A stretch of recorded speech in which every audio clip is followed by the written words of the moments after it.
And Mr. Ronald Colman, as star of the Dunwich Horror, a suspense play produced, edited, and directed by William Spears.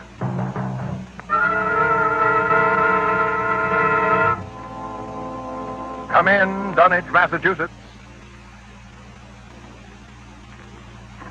Come in, Dunwich.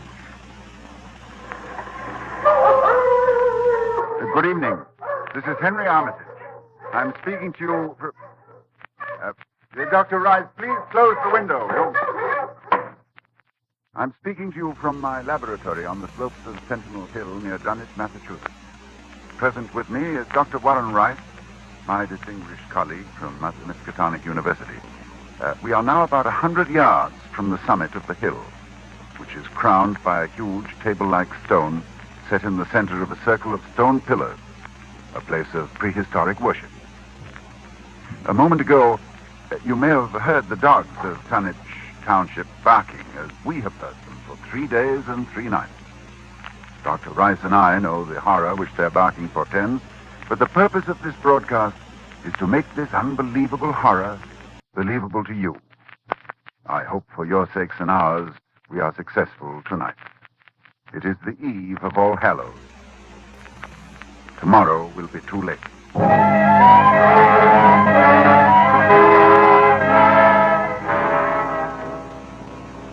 Our time tonight is very short, so I'll speak only of those more recent events which, believe me, may culminate at any moment in a climax too frightful to wholly contemplate. I will begin with the birth of Wilbur Whately.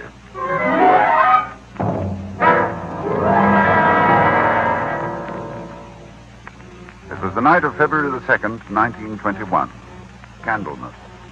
Toward dawn, when Lavinia Whately, a deformed albino woman about 35 years old, gave birth to her dark, goatish-looking son in the crumbling Whately farmhouse northeast of the village. No one attended her. No doctor or midwife. No one was with her, except her aged, half-insane father, who was known as Wizard Whately. So Wilbur came into this world under heaven knows what incantations, what appeals to what power. A week later, Wizard Whately drove his sleigh into Dunwich village and reported the event to a group of loungers in Osborne's general store. Hey, your grandson got yellow hair like Lavinia, Wizard? No, takes after his father more. Dark. You never spoke of who his father might be now, did you? Oh, you know his father when the time comes. Oh, Lavinia's read and seen some things the most of you only talk about. I calculate her husband's as good as you can find this side of Aylesbury. Well, we don't be nosy, Wizard. Maybe it warn't no church that none of you heard of. But you wouldn't ask no better church wedding than Lavinia's. Why, I didn't hear tell of no wedding, Wizard. When was that? Not a wedding you'd hear of, Corey. Not a husband you'd hear of, neither. But let me tell you something. Someday you folks will hear a child of Lavinia's calling its father's name on top of Sentinel Hill.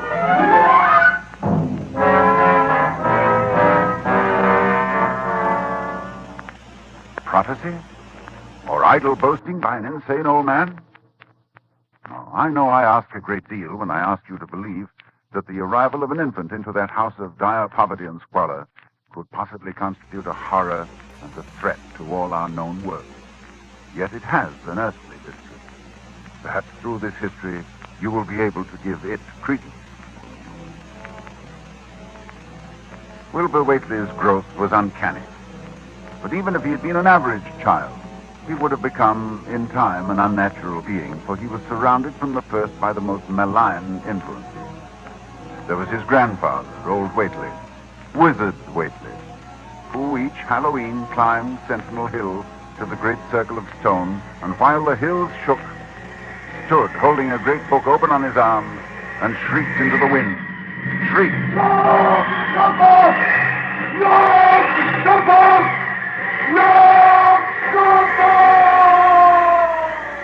Yog-Sothoth, that dreadful name, first mentioned in the hideous forbidden book, the Necronomicon. And this Wizard Whately was Wilbur's teacher.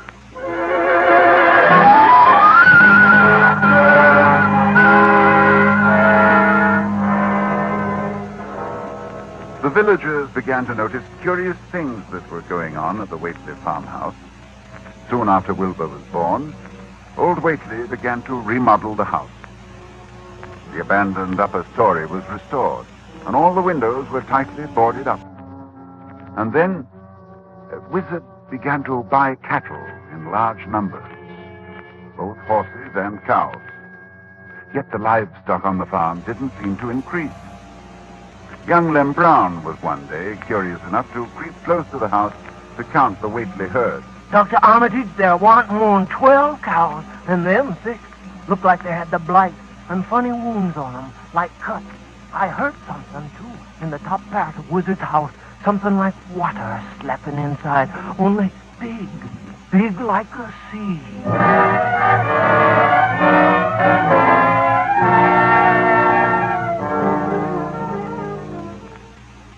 One other person went to the Whately farm in the years before I met Wilbur, Dr. Ken Houghton of Aylesbury, who was called by Wilbur himself, who said that his grandfather was dying.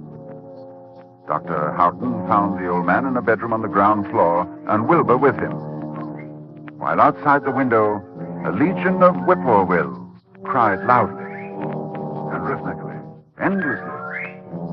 Wilbur spoke about the sound. Listen, they whistle in time with his breathing now. They're ready. Listen, Doctor.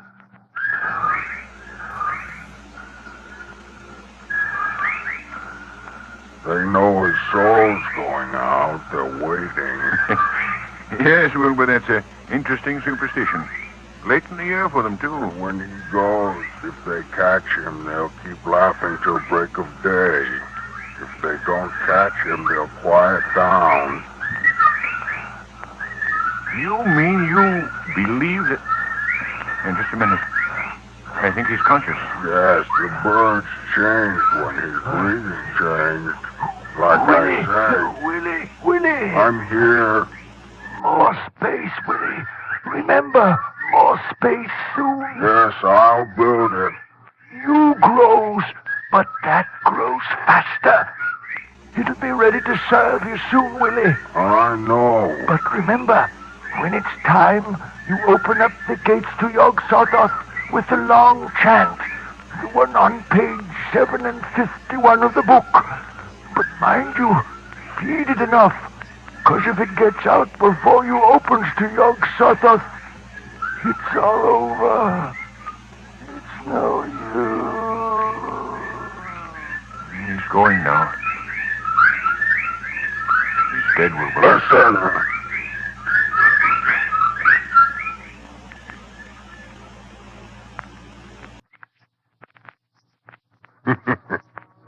The birds, they didn't get him. Yes, he's free. He's gone.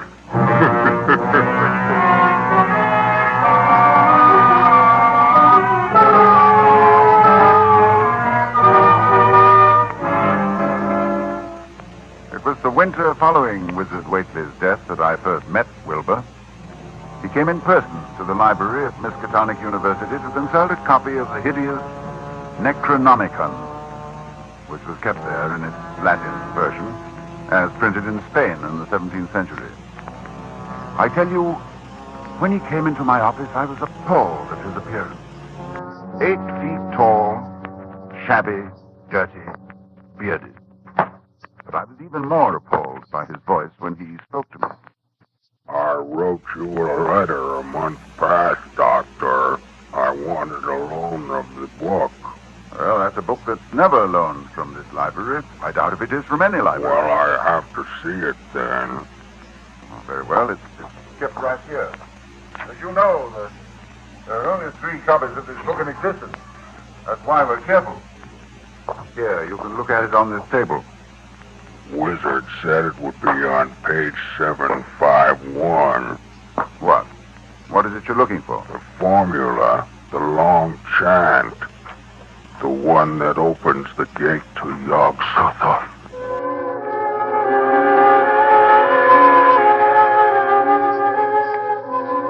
I felt a wave of fright as tangible as a draft from the tomb. He seemed somehow Like the spawn of another dimension. Like something only partly of mankind. Linked to black gulfs beyond all spheres of force and matter, space and time. And presently he raised his head and spoke again. It's here, all right. But I'll have to have a copy. That paragraph there? I don't know. You know Latin, Doctor? Yes, certainly. Then read it, Doctor. Let's hear how you make it out. All right, that shouldn't be difficult. Let's see. Nor is it to be thought that man is the oldest or the last of Earth's masters.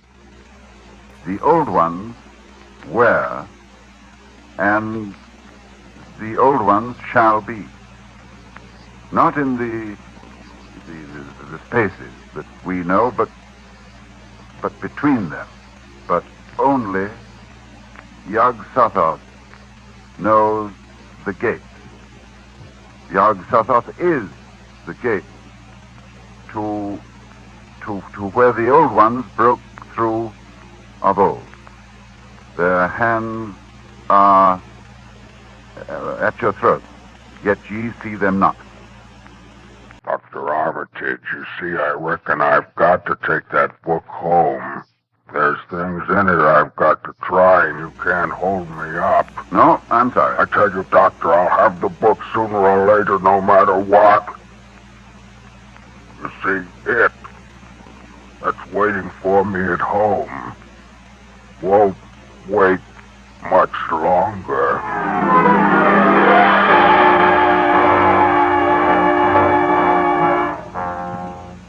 It was a week later that I was awakened suddenly by the fierce yelping of the great watchdog on the campus, followed by a sound from a wholly different throat, a scream. And I knew instantly that Wilbur had come back for the Necronomicon. I hastened into my clothes and rushed across to the library where a crowd had gathered before the smashed window of my office. Inside there was a fearful groaning and growling, and some instinct warned me that what was taking place there was not for unfortified eyes to see. I brushed back the crowd, motioning only to Professor Rice to come in with me. When we opened the study door, Professor Rice screamed. No, Dr. Armitage, no, I can't. Come, close the door. We can't let them see. He's alive, but Lord, what a job that dog's done. Torn him to bits. It's a horrible sound, that moaning. You suppose we ought to call a doctor? A doctor? A doctor for that? No doctor in the world would know what to do for that. Look, Armitage, it's not human, nor animal. Where did it come from? Can you tell me? Can you tell me what it is?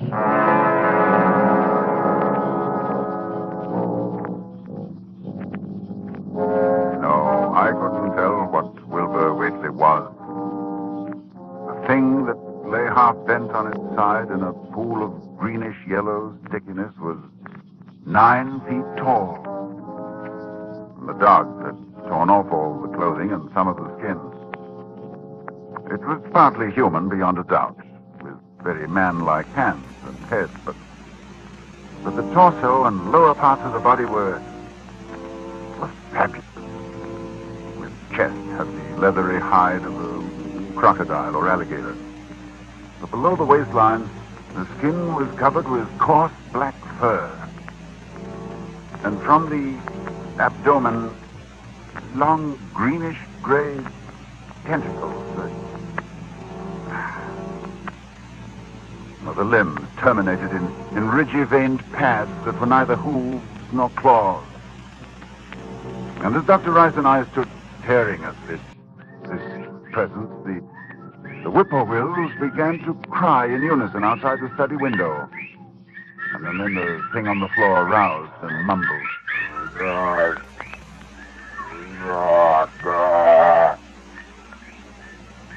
Shut up. Armitage, in heaven's name. Listen. The whippoorwill. Listen. Dead now. Look, Rice. Look what's happening. He's disintegrating. Cold. Fast, too. Fading away. He isn't made of matter as we know it on Earth. I guess he took after his father. So there'll be nothing left. His father? What was his father? I daren't think.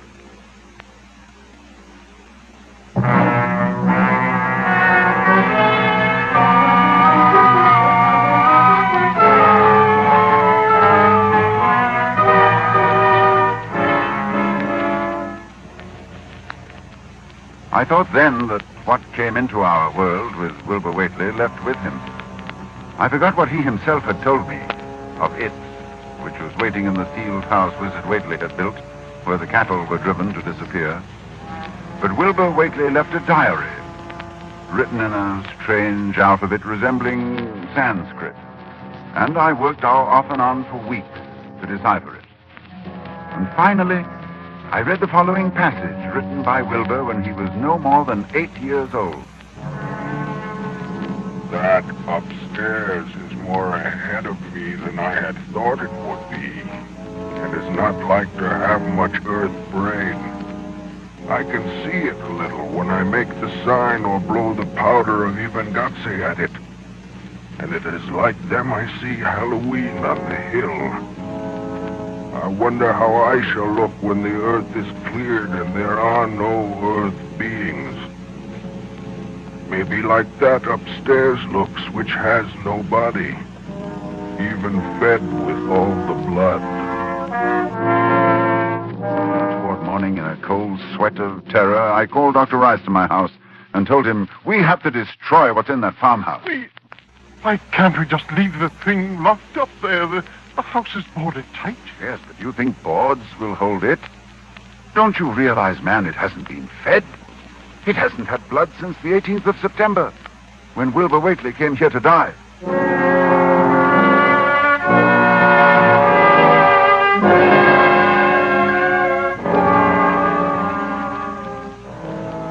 We left for Dunwich that night, and we've been here on Sentinel Hill ever since, working desperately to discover the formula in time. But a week ago tonight, shortly after dawn... Yeah, hello? Dr. Armitage, this is Lem Brown. I was just up beyond the glen, Doctor, looking for cows I lost last night. Yes, Lem? Well, Doctor, something's been there. Smells like thunder, and there's prints in the rut. Great round prints, big as barrel heads, like a elephant has been along. Anything else, Lem? That's all I see. Except bushes and trees pushed back from the rut, like a house was drug along. Oh. Did you hear anything? Yes, long toward morning, I heard a sound over toward Whately's place, a kind of ripping or tearing of wood, like a big box was being opened up. Chancy, you heard it too. Lem, who lives nearest the Whately farm? Why, that'd be Elmer Fry's place. Oh, he's on this line too, isn't he? Hang on and I'll ring him.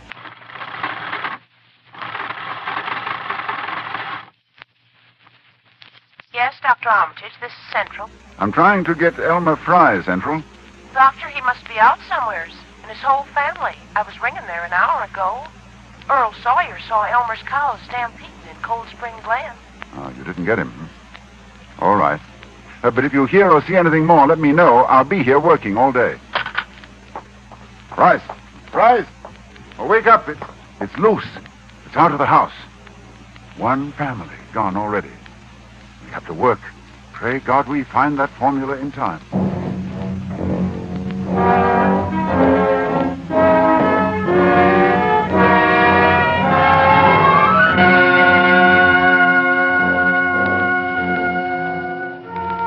A week since it broke loose. A week of terror and panic here in Dunwich Township. Each night it moves about the countryside, leaving the trees crushed in a 30-foot swathe, as though by a moving mountain, leaving its monstrous tracks on a trail of tarry stickiness, leaving crushed and gutted farmhouses and whole herds of cattle drained of blood. Well, ladies and gentlemen, that is the story to this moment. And tonight is Halloween. Tonight we are here to... Just one moment, please. Dr. Rice, did you hear something? With the window closed, no. Well, throw it open. I thought so. Listen. A sound from 1,000 bending trees. A sound like the sea moving across a forest. Yes. Yes, it's coming here. Of course. All Hallows, it comes to Sentinel Hill. Dr. Rice, I'll try the formula and the powder from the altar stone. I want you to stay here at the microphone and report what you see. Very well, Dr. Armitage. Oh, wait a minute before I go. To any scientists who may be listening to me, if I fail, there is a possible alternative formula in Falconer's mystical formulae of the Middle Ages on page 24. Well, there are the whippoorwills. I better get out there. Take over, Dr. Rice. Yes. I'll do as well as I can, Armitage. Good luck.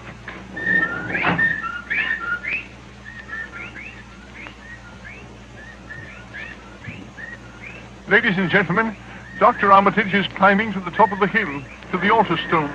I can see him plainly, for the moon is high and the night clear. Down the hill, toward the dark village, I can see the grasses and shrubbery bending down, marking the monster's ascent.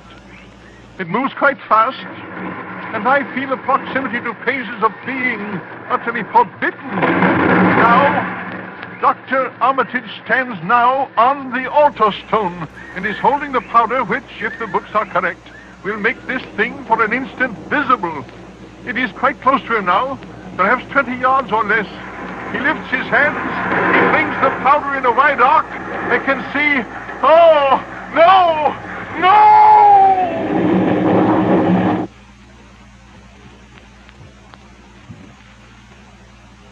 Dr. Rice, come in, Dunwich. Ladies and gentlemen, this is your suspense announcer. Due to conditions... Oh, just a moment, please.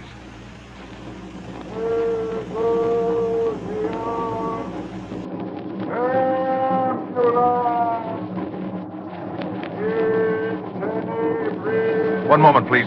Dr. Rice, can you hear me? Yes, I can hear you. Yes, for a moment I was overcome when I saw... Ladies and gentlemen, perhaps you can hear now the incantation of Dr. Armitage. Listen.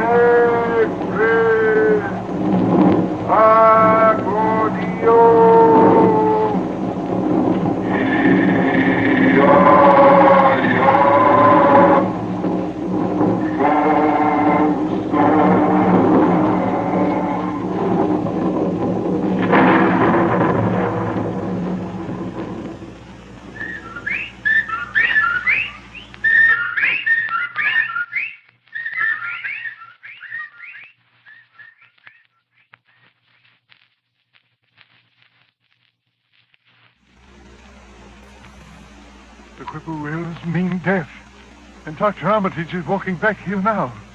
So we know that whatever it was, it is gone. It is dead. We can be thankful indeed. You see, I saw Dr. Armitage. Yes. Did you see it, Dr. Rice? I saw it, Lord, yes. What did it look like to you? It looked Here. like something made of squirming ropes, but bigger than a barn and shaped, well, like an egg, and dozens of legs, like barrels that half closed when it stepped, and nothing solid about it, and at least 15 or 20 mouths or trunks opening and closing, but what was it? Oh, kind of force. A kind of force that doesn't belong in our part of space. Did you notice the half face on top? Half face, like a human face. Very large, but yes, quite human. And quite like Wilbur's, like all the weightless. Then it was... That's right. It was Wilbur's twin brother. And you saw what 3 weeks' growth had done. And it was the child of Lavinia's who called its father's name on Sentinel Hill, as Wizard Whately prophesied. You heard it calling, Yog Sotho. Ladies and gentlemen, this night is over. It is All Saints' Day. May heaven bless us all.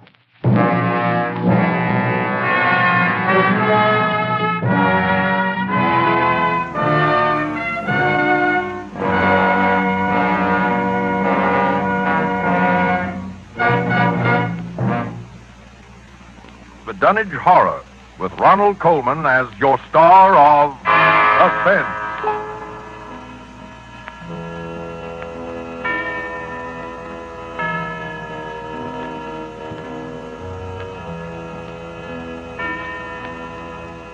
This is the Armed Forces Radio Service.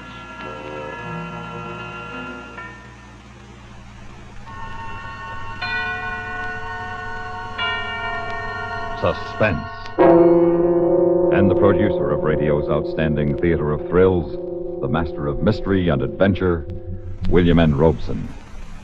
All the tender platitudes about the innocence of childhood are uttered by grown-ups. As any realistically observant parent can tell you, small children are thieves, liars, and potential murderers. And no grown-up can hope to understand the savage jungle in which the little one struggles to exist. There is no line of communication. Words are useless. Only with love, discipline, and luck can the helpless parent hope to lead the bewildered child toward the grown-up world where things are not always what they seem. But what if the parents were to be denied that opportunity? What if the innocent little children were to take over the world at 5 o'clock some quiet summer afternoon? Listen, Evelyn Rudy stars in Ray Bradbury's chilling story of childhood, 0 Hour, which begins in just a moment. In what form can an act of military heroism be acknowledged? In one example, the form is a rectangular blue ribbon set in a gold-colored metal frame of laurel leaves, worn centered over the right breast pocket of the uniform. A bronze oak leaf cluster may be affixed to the ribbon for each subsequent award of the same decoration. This is the emblem of the Distinguished Unit Citation, awarded to units of our armed forces and those of our allies for extraordinary heroism in action against an armed enemy. One of America's newer military decorations, it is designated to recognize activity on or after December 7th, 1941. The Distinguished Unit Campaign streamer is blue, with the name of the cited action embroidered in white. To be eligible for this citation, the degree of heroism required is the same as that which, in an individual, would warrant the presentation of our second highest award for valor, the Distinguished Service Cross. The Distinguished Unit emblem may be worn permanently by all those involved in the cited action, but for those individuals joining the unit later, the emblem may be worn only for the duration of their assignment. Both as individuals and as members of military units, America's servicemen have proved themselves worthy of medals and worthy of admiration by their countrymen. And now, 0 Hour, starring Evelyn Rudy. A tale well calculated to keep you in suspense.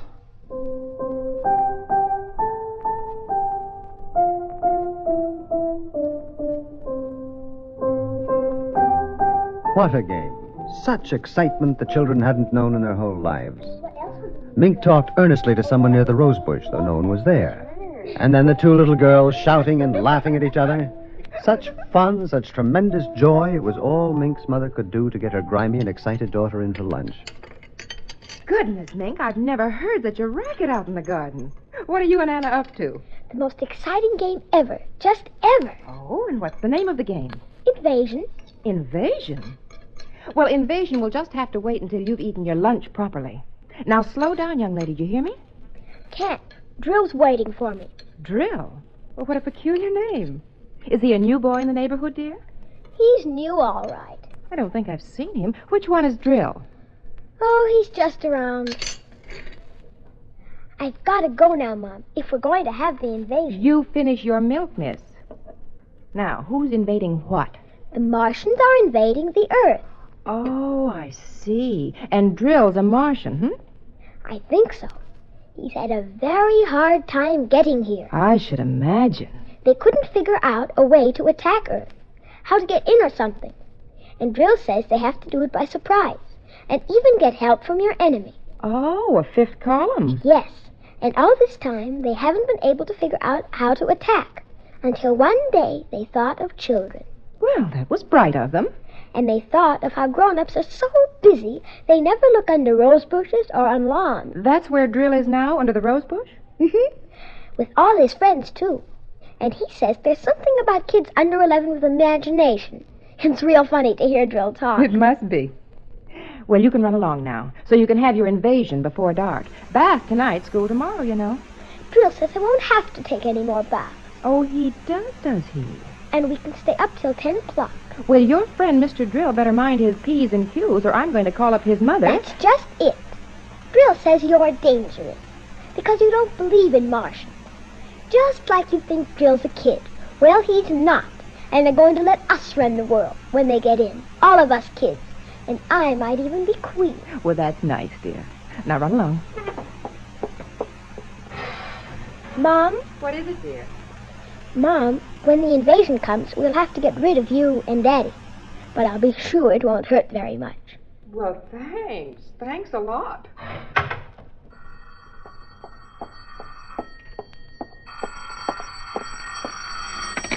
Hello? Hello, Mary. Helen. How are you? Well, how nice. Are you in town? No, I'm up home in Plainfield. I was just thinking of you. Thought I'd call. Well, it's long distance, though. You shouldn't. I can afford 3 minutes. How's Henry? Oh, fine. And Bill? Just fine. What about Mink? Oh, wonderful. Noisier than ever. She's got a new game now. It's taken the place of hopscotch. Invasion. She playing that, too? Mm-hmm. Are yours? Same thing. Some kind of geometric jacks, I suppose. Isn't it a scream? All the kids their age are playing it up here. Timmy's got a crush on some guy named, Drill. I think that's what it is. Must be a new password. Mink likes him, too. I didn't know it had got to your part of the world. Word of mouth, I suppose. You know kids. Oh, sure. Funniest thing, I got a letter from my sister in Boston. She says her kids are playing it, too. Sweeping the country. Well, I wonder where they learned it. Well, don't ask me. All I know is what Timmy told me at lunch. 0 hours at 5 o'clock. When? 5 o'clock today. That's when the invasion's going to be. These kids and their imagination. Oh, I wanted to And they tell you talked a about little Fred's more. job. Schoolgirl friends. Casual woman talk, but Mrs. Morris was thoughtful. She was thinking of other things. I'm so glad. Of adults, of little children with imagination, rose bushes, and their unseen friend named Drill. And she thought of how much she'd forgotten about being a child. And she wondered about Mink, and all the kids everywhere who at that moment were playing Invasion.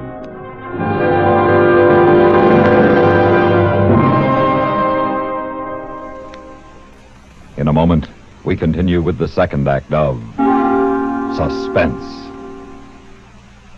Another visit with Joe and Daphne Forsythe.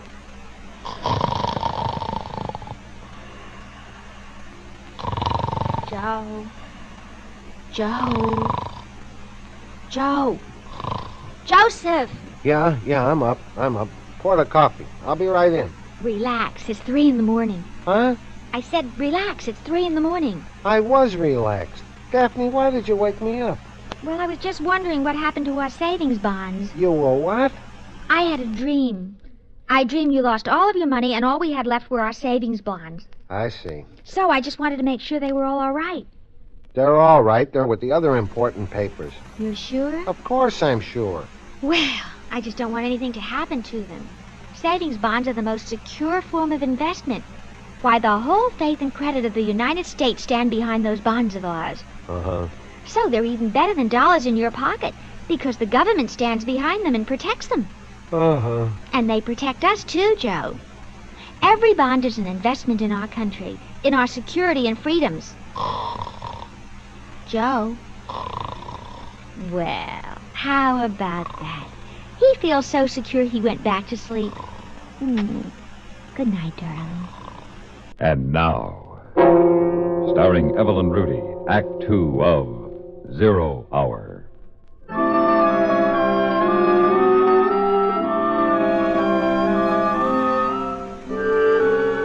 Inside the Morris house, an hour drowsed by, while all across the town in other gardens and other backyards, little children were excitedly playing a game, talking to rose bushes and grass lawns, trees and shrubs.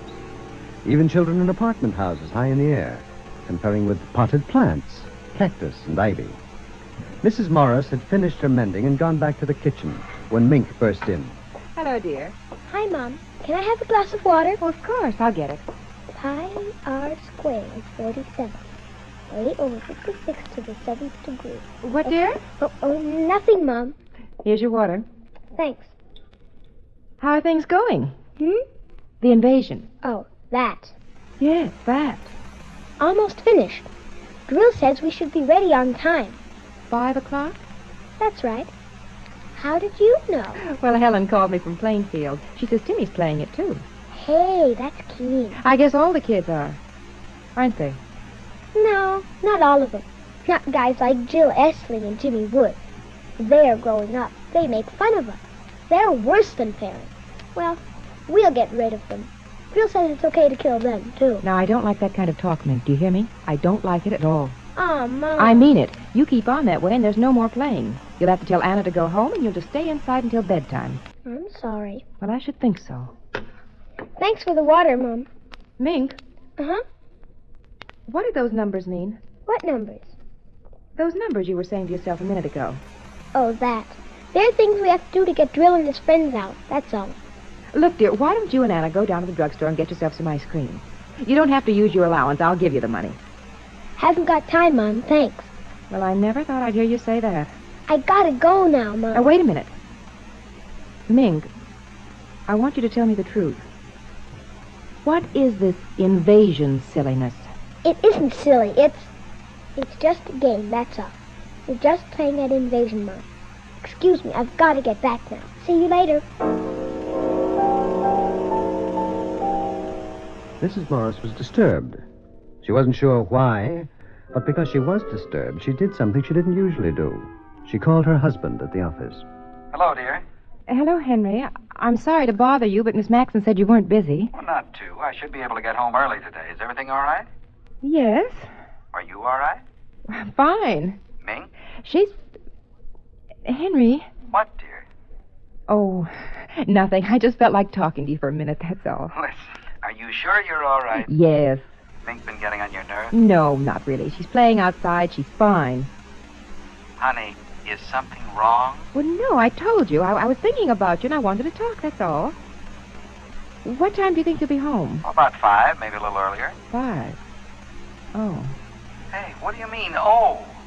Well, I was just thinking... Oh, it's nothing, really. Goodbye, dear. You are okay, aren't you? Yes, I'm fine. Goodbye. Goodbye.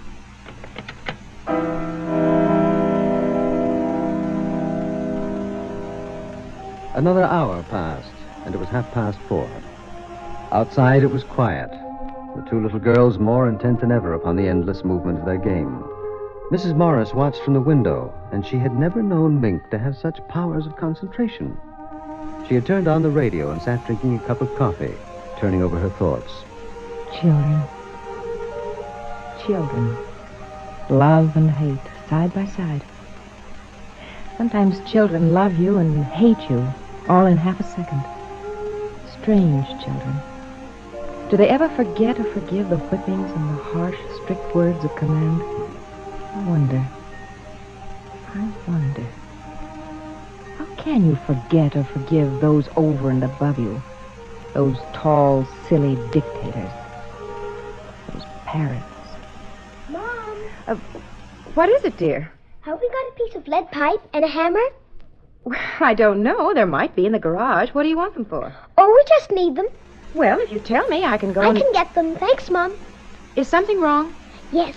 Drill's stuck halfway. If we could get him all the way through, it'd be easier. Then all the others could come through after him. Well, can I help? Thanks, Mom. I can do it. Well, you better hurry, Mink. I want you to take your bath before your father comes home. All right. He's coming home early, and Mink? Mink had disappeared behind the shrubs, and Mrs. Morris knew it was ridiculous to make an issue of it. And besides, what was the issue? Invasion? Drill? 0 hour? Just a child's game. Time passed. A curious waiting silence came upon the street, deepening. Then from the living room, Mrs. Morris heard...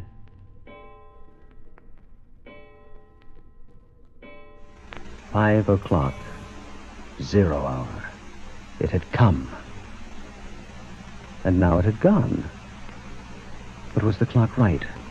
And Mrs. Morris, knowing how foolish it was, knowing it was 5 o'clock, went to the phone and dialed. Silly. time is 4:54 and 20 seconds.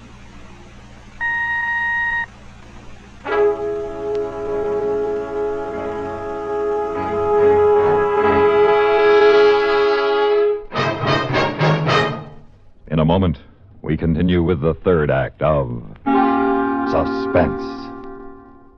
We have, together, ample capacity and freedom to defend freedom.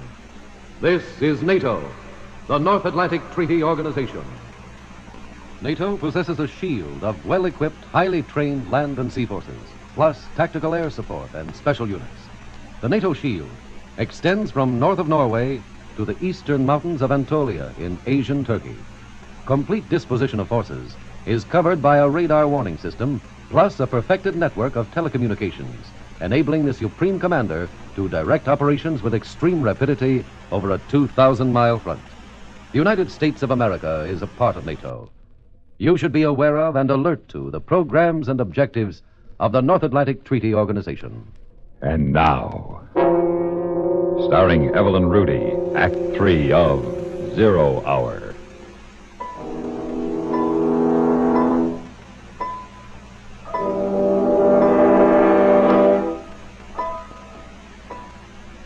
"4:54 and 20 seconds.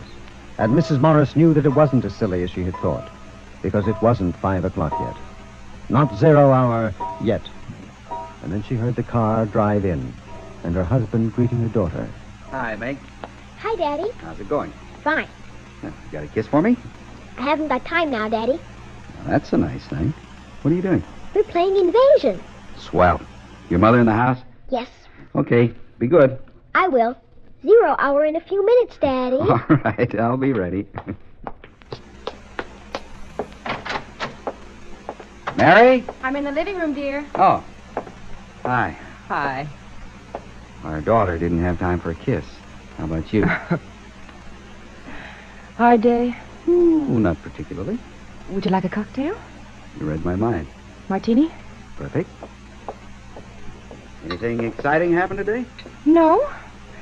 Oh, Helen called. Oh? From Plainfield. I told her she was crazy, but she just felt like calling. Like you calling me this afternoon. Huh? Crazy, huh? What was that all about? I told you I wanted to. Incidentally, what's this new game the kids are playing? Invasion? That's a nice, depressing thought. Is Mink all right? Come to think of it, she looked kind of funny. She's all right. What time is it, Henry? A couple minutes after 5. Why? Well, no, the clock's wrong. By your watch. Oh, I've got 2 minutes, too. I'm probably slow. You got something on the stove? No. Just wondered. Honey, Hey, look at me. Now, what's the matter? Nothing, really. Now, listen. Really? Mink's been up to something. Oh, of course not. Well, then what? Well, I guess I'm just a little tired and upset, that's all. You want to go out for dinner? No, I've got steak in the icebox. I'll tell you what, I'll barbecue it. How'd that be? Fine. What was that? What? Thought I heard something. I didn't. Must have been imagining it. Boy, you are jumpy. Why don't you have a drink? It'll do you good. No, I don't want one. What time is it now? Mary, what is this? I mean it. Now, something's wrong, and I want to know. Oh, it's silly. It's just silly. I'm on edge, that's all. Mary, there's... I am. I don't like it. Now, that kid's done something, hasn't she? I'm going to get her in No, here. Henry, please don't. She hasn't. It's nothing at all. I just... What's that? I don't know. Those kids haven't got anything dangerous out there, have they? I noticed a lot of junk lying around. I thought it was a game. She wouldn't have done it herself. They've made her do it.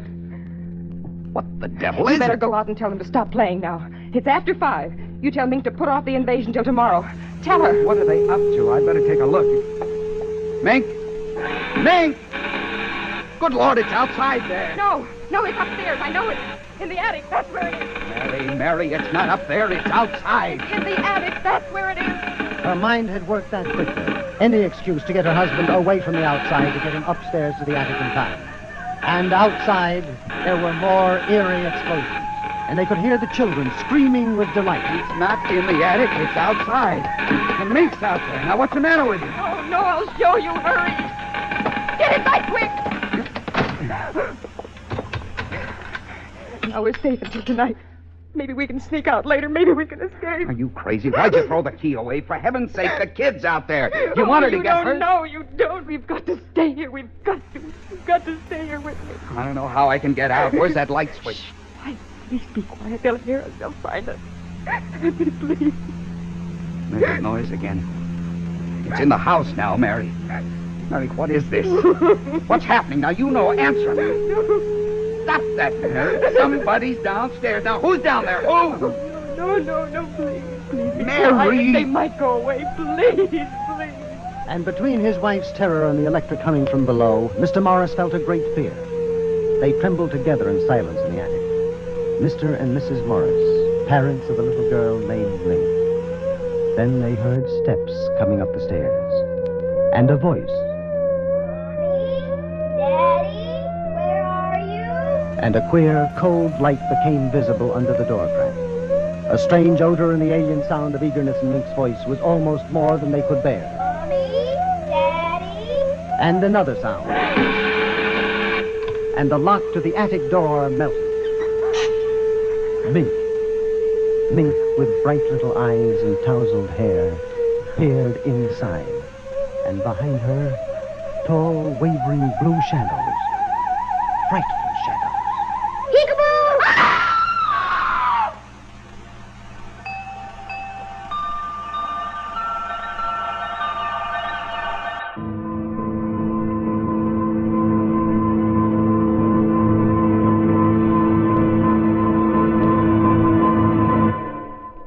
Suspense, in which Evelyn Rudy starred in William N. Robeson's production of 0 Hour, written by Ray Bradbury and adapted for Suspense by Anthony Ellis. Supporting Evelyn Rudy in 0 Hour were Lillian Bayef, Ellen Morgan, Carl Swenson, and Vic Perrin. Listen. Listen again next week when we return with Ted Reed starring in a first radio play about the Beat Generation. Its subject, murder. Its title, Like Man Somebody Dig Me. Another tale well calculated to keep you in suspense.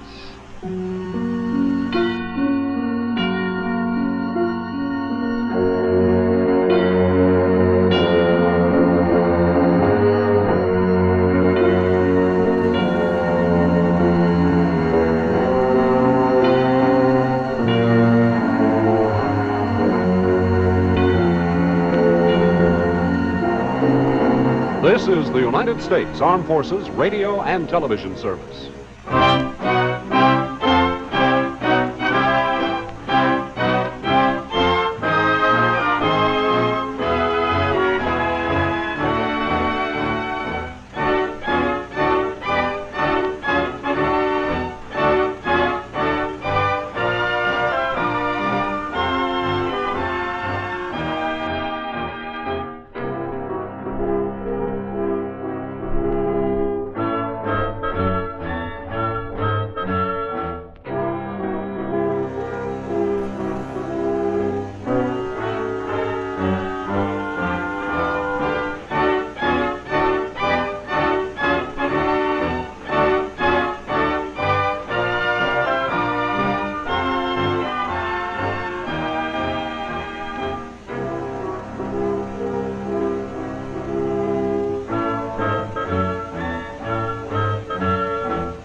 And now, Roma Wines, R-O-M-A, Roma Wines present Suspense.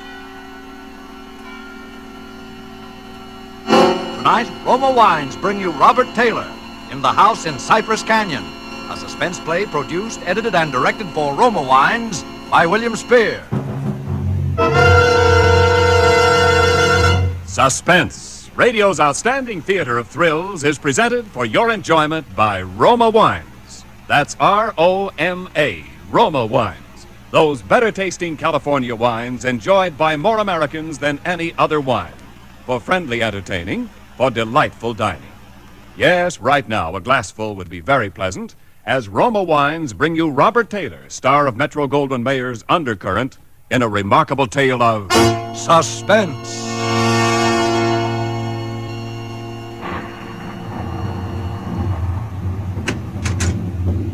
Merry Christmas, Jerry. How's the real estate business? Kind of early with your greeting, aren't you, Sam? Well, I gotta get them in sometime. I may not see you again until next Christmas. If this real estate racket gets any crazy, I'll be dead by next Christmas.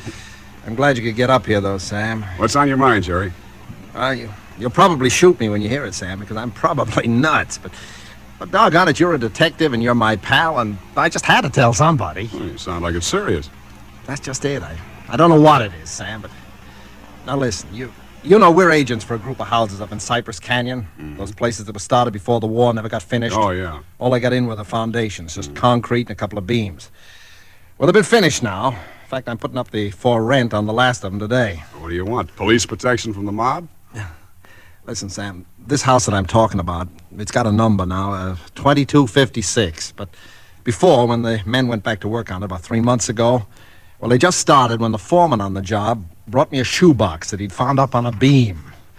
And this box had a manuscript in it, a story, kind of, all written out. Yeah. Well, he gave me the thing. I read it.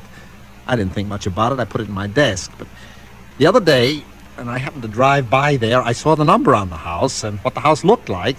I thought of this manuscript. Well, I don't like it, that's all. There's something funny about it. What's funny about it? Well, mind you, this thing was found in an unfinished house in Cypress Canyon. House that was only just started building. All right. Well, listen, Sam, I want to read it to you if you got the time, and you'll see what I mean. All right, shoot. Well, here's how it begins. To whom it may concern, my reasons for setting down on paper what follows here will be abundantly clear to anyone into whose possession it may fall. First, let me say that I'm a very ordinary person. My name is James A. Woods. I'm 35 years old. By profession, a chemical engineer. My wife, Ellen, was a school teacher when I met and married her in Indiana 7 years ago. There's nothing in the past life of either one of us to suggest remotely any cause or reason for the dreadful thing that has invaded our lives. Our married life has been in no way different from that of millions of other average, reasonably happy, and congenial families. 3 months ago, I was ordered by my firm to take charge of a rather minor project in Los Angeles, Hollywood to be exact. The order was a sudden one. There'd been no time to secure accommodations, and conditions being what they are, the inevitable result was that until day before yesterday, we'd been living in the cramped quarters of one of those characteristic California motels. Needless to say, most of our spare time had been devoted to a search for something more permanent and comfortable, but the fruits of these efforts had been, financially and in every other way, a geometrical progression of discouragement. Until last Saturday afternoon, only 4 days before Christmas. We were driving into town on our way to a movie when Ellen saw it. Jim, look! What? That sign in front of that real estate office. Oh, yeah. But don't you see what it says? For rent, furnished, 2-bedroom house, close in, immediate occupancy. Yeah, Aren't you going to stop? Oh, Ellen, you know what a sign like that. It'd mean right out in plain sight in front of a real estate office. Oh, yeah, but Jim... Either they want $600 a month... We'll never know until we ask. If it's any good at all, there are probably 50 people fighting for it right back there now. Well, honey, there's no harm in trying now, is there? You really want to go back? Oh, it's probably foolish, but what can we lose? Okay. Oh, darling, come on, cheer up. How do you know? Maybe our luck's changed. Maybe fate's going to give us a nice new house for a Christmas present.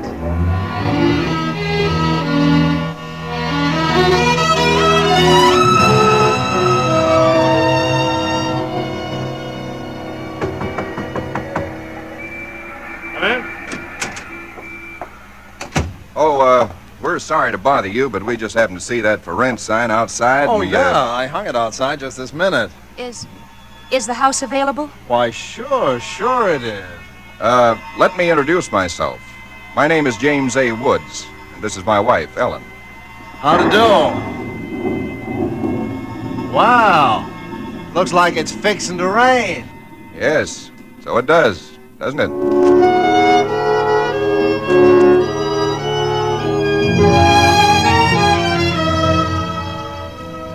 Well, it was one of those things. The real estate agent had just been authorized to rent the place by mail that morning, and he'd hardly had time to look at it himself and put up his sign when we drove up. It was just an ordinary little California house about halfway up Cypress Canyon, number 2256. Just an ordinary, undistinguished little house. The agent didn't know much about it. Construction on it had been stopped by the war, and it had just been completed and furnished lately.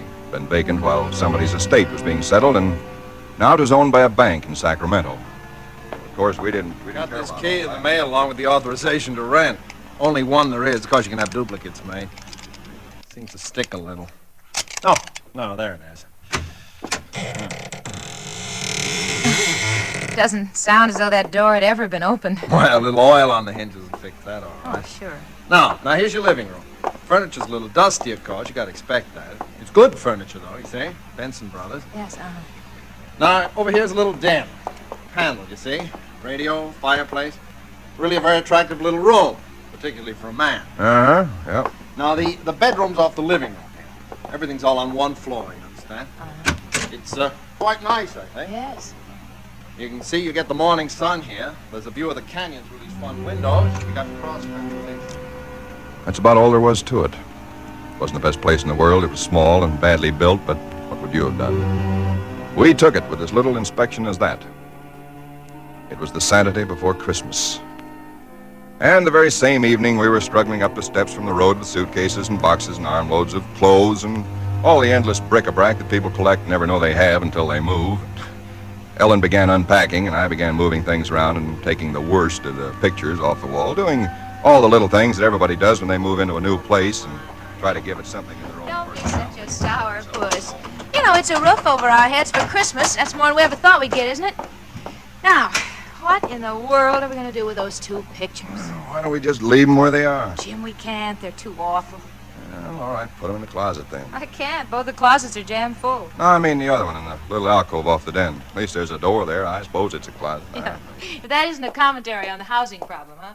A woman moving into a house without even knowing where all the closets are. Take the pictures down, will you, honey? Bring them in here. Okay. Guess you'll have to help me with this door. I can't get it open. Let me see it.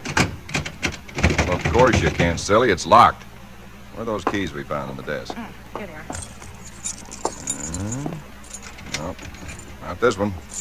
Sure, this one won't work. Nope. Feels like an awful solid door for a closet. Oh, and that's one solid door in the house. Well, this one won't do it either. Well, we'll just have to get a locksmith up here on Monday. I'll put the pictures behind the desk, okay? Yeah, all right. Jim, if you could just help me move this armchair, huh? Oh, Ellen, will you let it go until tomorrow? You know what time it is? Oh, but honey, I'd like to get the place looking just a Yeah, little but it's bit. almost midnight. In fact, it's exactly... What was that? Tomcat, I guess, out in the brush somewhere. Sounded near. Hope that doesn't go on all night. There's much we can do about it. Come on, Ellen, I'm dead tired. All right, Jim, all right. Where'd you put the toothpaste, honey? It's right in the medicine cabinet. Oh, yeah. Jim, we ought to get some firewood tomorrow. You know, a fire in that living room would make all the difference in the world. Can't. Sunday. Well, Monday then. Jim, I think red curtains are what we need, don't you? Mm-hmm. You know, just at least for the living room. Anyway, the ones in there now have just got to come down. Yeah, I suppose they do. What do you think of red? Well, I guess it's all... Jim. Some tomcat. Jim, it sounded in the house. Now, how could it be in the house, Ellen? We've been over every inch of the house. Except the closet. Now, how could a cat or anything else be in a closet that's been locked up for over a year? I don't know. It's probably under the house. A wildcat or mountain lion or something. I hear they have them in California. Jim, I don't like Well, it. neither do I like it, but there's nothing we can do about it tonight. Well, maybe we ought to call somebody, the police or some don't neighbor. be silly, Ellen. You act like a kid. Come on, let's go to bed, huh? All right, I suppose it is silly. Jimmy, did you lock the door? Yeah. Can I turn out the lights now? Yeah. All right. Good night, Ellen. Sleep tight. Good night, Jim.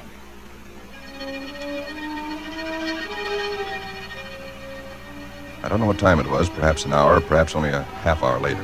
My mind was in that hazy borderland between sleep and a dream that's still part of consciousness. Then I was awake. Ellen, are you all right? Yes.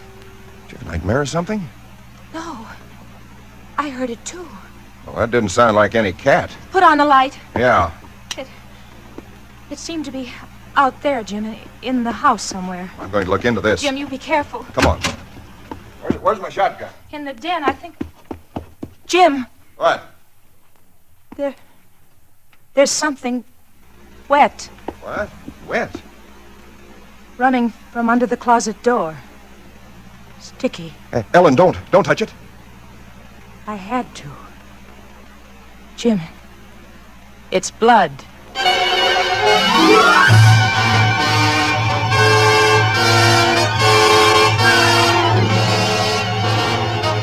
For Suspense, Roma Wines are bringing you Robert Taylor in the house in Cypress Canyon. Roma Wines' presentation tonight in radio's outstanding theater of thrills, Suspense.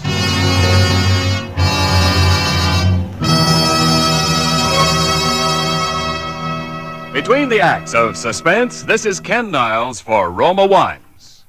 These days before Christmas are busy ones indeed, yet smart hostesses everywhere find time for shopping and distinguished home entertaining later. The secret? Magnificent Grand Estate wines. Presented by Roma, America's greatest vintner, Grand Estate wines add distinction to your hospitality on a moment's notice. Make your holiday welcome, effortless, and in perfect taste. The brilliant clarity, full fragrance, and mellow taste of Grand Estate wines please discriminating people everywhere. For Grand Estate wines, limited bottlings by Roma, are born of choicest grapes, then patiently guided to superb taste richness by Roma vintner skill, necessary time, and America's finest winemaking resources. Delight your guests with Grand Estate California wines. For entertaining, medium sherry, ruby port, or golden muscatel. For dining, Burgundy or Sauterne. So insist on Grand Estate wines and enjoy the crowning achievement of vintner skill. And now, Roma Wines bring back to our Hollywood soundstage Robert Taylor as James A. Woods, with Kathy Lewis as his wife Ellen, in the house in Cypress Canyon. A tale well calculated to keep you in suspense.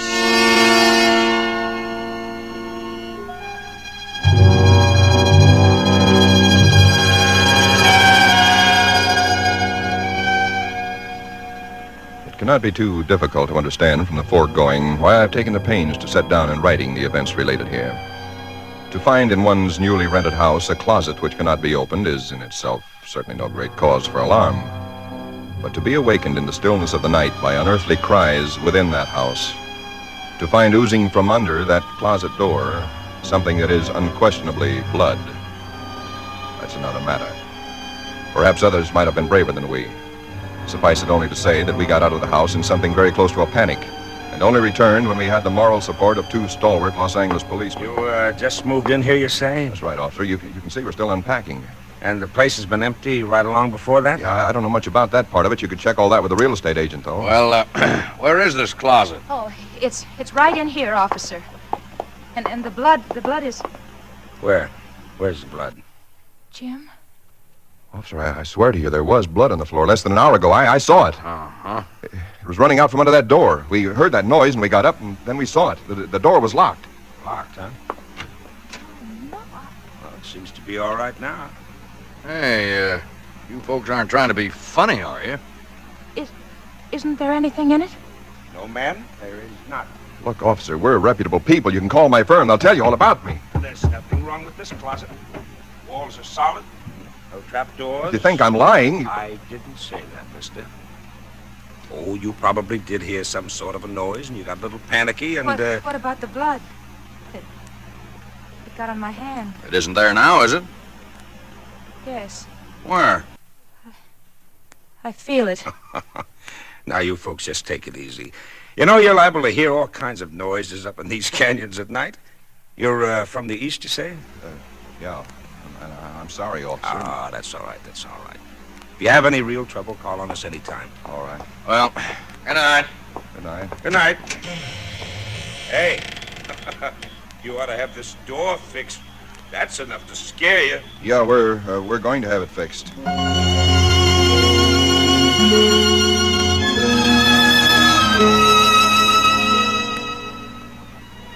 We didn't say much about it after that. There wasn't much that could be said. The next day, I went down to a lot and bought a little Christmas tree and some trimmings, and we tried to pretend we were cheerful, but there was an uneasiness between us that had never been there before. Ellen seemed tired and listless. Several times during the day, I noticed her washing her hands with a brush, scrubbing the one that had touched the blood. That night, we each took a sleeping pill and went to bed.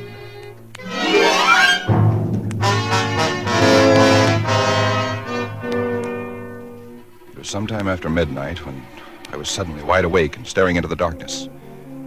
In some way, I knew at once and instinctively what had awakened me. Ellen was not in her bed nor in the room. The nameless thing I feared gripped at my heart until I could scarcely breathe. I opened the bedroom door and started through the house, putting on every light that I could find. There was not much to search, but I searched thoroughly. The living room, the kitchen, the bathroom, den, even the garage. And all the time, the dread of looking where I knew at last I must look. For I think I knew from the very first time where I'd find her. It must have been a full minute that I stood before that closet door. Then I opened it. She stood there rigid, her arms at her sides, the fingers extended like claws. Her hair was over her face, her eyes stared out of it. Her lips were drawn back in a grin like an animal at bay. For a moment I was frozen with the horror of it. And I stretched out my hand. Very deliberately, she turned her head and sunk her teeth until they met into the flesh of my forearm.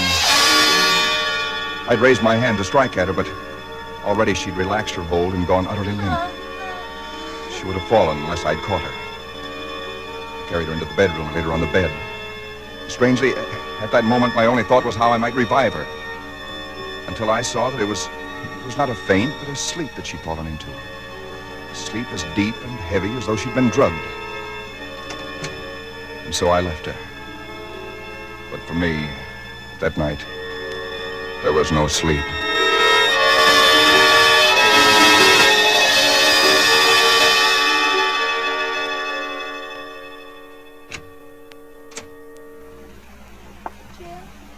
Yes, Ellen? What are you doing up so early? Oh, I got a little restless. I'd make some coffee. Oh, I had the most wonderful sleep. And I feel so rested. Do you? Mm-hmm. Jim. What? What's the matter with your arm? Oh, I just heard it. Well, honey, it's terribly swollen. Let me see it. No, it's all right, Ellen. Oh, it isn't all right. You've got to see Dr. Wesley right away. Sure, I will. No, now you promised me, Jim, that you'll go the first thing this morning. How'd it happen? Oh, there was a dog. A dog? Yeah, I heard him trying to chew through the screen door. I went out to chase him away, and he bit me. Well, you mean there's all that racket and I didn't even wake up? No, Ellen, you didn't even wake up.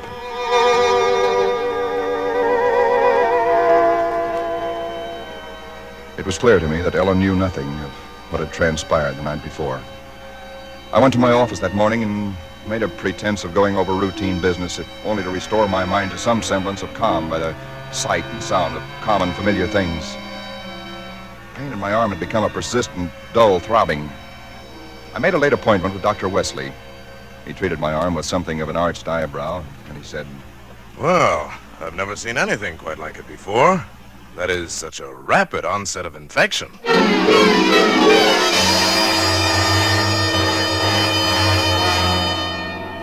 It was dark when I left his office. I hadn't realized it was so late. Driving home, my car seemed sluggish until I saw the needle on the dashboard and realized that I was pushing it to the utmost of its speed. I was racing home to prevent something before it was too late, before the darkness had conspired against me. For somehow I already knew with certainty that it was the darkness and the night that I had to fear. The curves of the canyon seemed endless. And then the cold fear leaped up inside me. My house, too, was dark. I went slowly up the stone steps from the road, looking, praying for some sign of light or life. There was none. The house was empty. Ellen was gone. I looked with the same self-torturing thoroughness, and in that closet first of all, knowing as I did so that it was hopeless. And so, alone in that empty house, I waited, powerless and helpless now, deadened in thought and will, empty as the house itself, save only for the overwhelming sense of a terrible foreboding. For some time in the early hours of the morning, I snapped on the radio, shortwave. Why, surely a minor question now. I only know that I did. And then I heard it. Car 58, car 58, go to Laurel Canyon, the 4000 block. A report that a man has been injured or attacked. Condition Thought to be critical. Ambulance will follow. That is all. I was there almost before the police, edging my way through the little crowd, staring down at the man lying there in his white uniform under the streetlight. Yeah, the milkman, poor guy. I heard him scream, but when I got here, just like this. It's All nothing right, on its stand own. back, All stand right. back. Please stand back. Well, you again. I heard it on the radio. I live just down the road. Yeah, I remember. What happened? Well, take a look. Maybe you can tell us. He was dead. And he was lying on his back. And his throat had been torn out, as though by the fangs of some wild animal.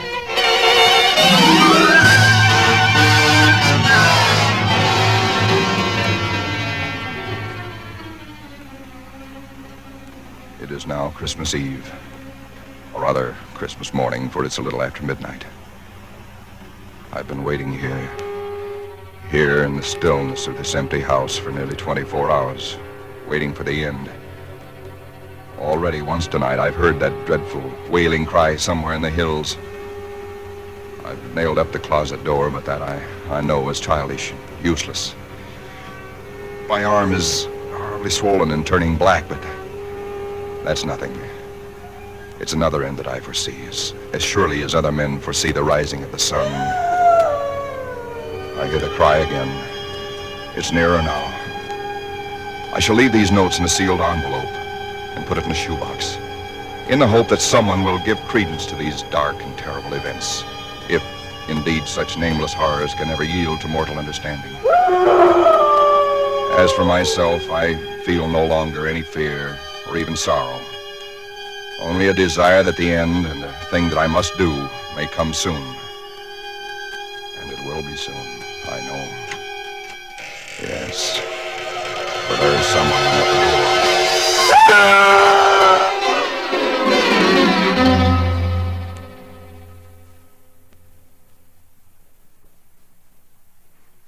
Someone at the door. Well, what do you make of it, Sam? It's quite a yarn. But what of it? That's what I thought. Now listen, that's not quite all of it. Clip to it's a newspaper clip. Listen. Hollywood, December the 26th. Police reported what was apparently a case of murder and suicide in Cypress Canyon sometime in the early hours of the morning. The victims were James A. Woods, a chemical engineer, and his wife, Ellen. Preliminary investigation indicates that Mrs. Woods was killed by the blast of a shotgun in the hands of her husband, who then turned the weapon upon himself. That she fought desperately for her life, however, was evidenced by the disorder of the room and the severe lacerations inflicted upon her husband about the neck and arms. This is the second tragedy to be reported in Cypress Canyon within 24 hours, the other being the unexplained death of Frank Polanski, a milkman. Well, no such murders or whatever they were ever occurred, if that's what's worrying you. The clipping, well, you have those things printed up, you know. No, it's not that, Sam. That story was found in an unfinished house in Cypress Canyon. No number, no nothing, just a framework. Now that house is finished. When I drove by it today, well, that's what stopped me, Sam, because it all fits. Now that it's finished, it is the house in the story, the same construction, the same vines and creepers on the lawn, even the same number. So what, a guy who knows roughly what this house is going to be like writes a yarn and loses it or something? Did he know the place was going to be listed for rental today, the Saturday before Christmas? Oh, Jerry, coincidence. Two bits you find the guy next door is a ghost story writer or something, and he's been wondering for a year what happened to that thing he wrote. Okay, coincidence. Well, I'm sorry I bothered you, Sam. Don't be silly. I liked it. It's a good yarn. That the for rent sign you were talking about? Oh, yeah, I'm going to put it up outside now. Uh-huh. Well, so long, Jerry, and Merry Christmas again. Yeah, well, thanks, Sam. I guess I was kind of silly, all right. Listen, when a guy named, whatever it is, Woods, with a wife named Ellen comes in to rent that place from you, then you can start worrying. Yeah. Well, so long, Sam. So long, Jerry. Come in. Oh, we're sorry to bother you, but we just happened to see that for rent sign outside. Yeah, I hung it out just this minute. Is the house available? Oh, sure it is. Let me introduce myself. My name is James A. Woods, and this is my wife, Ellen. How do? Well, looks like it's fixing to Yes, it does, doesn't it?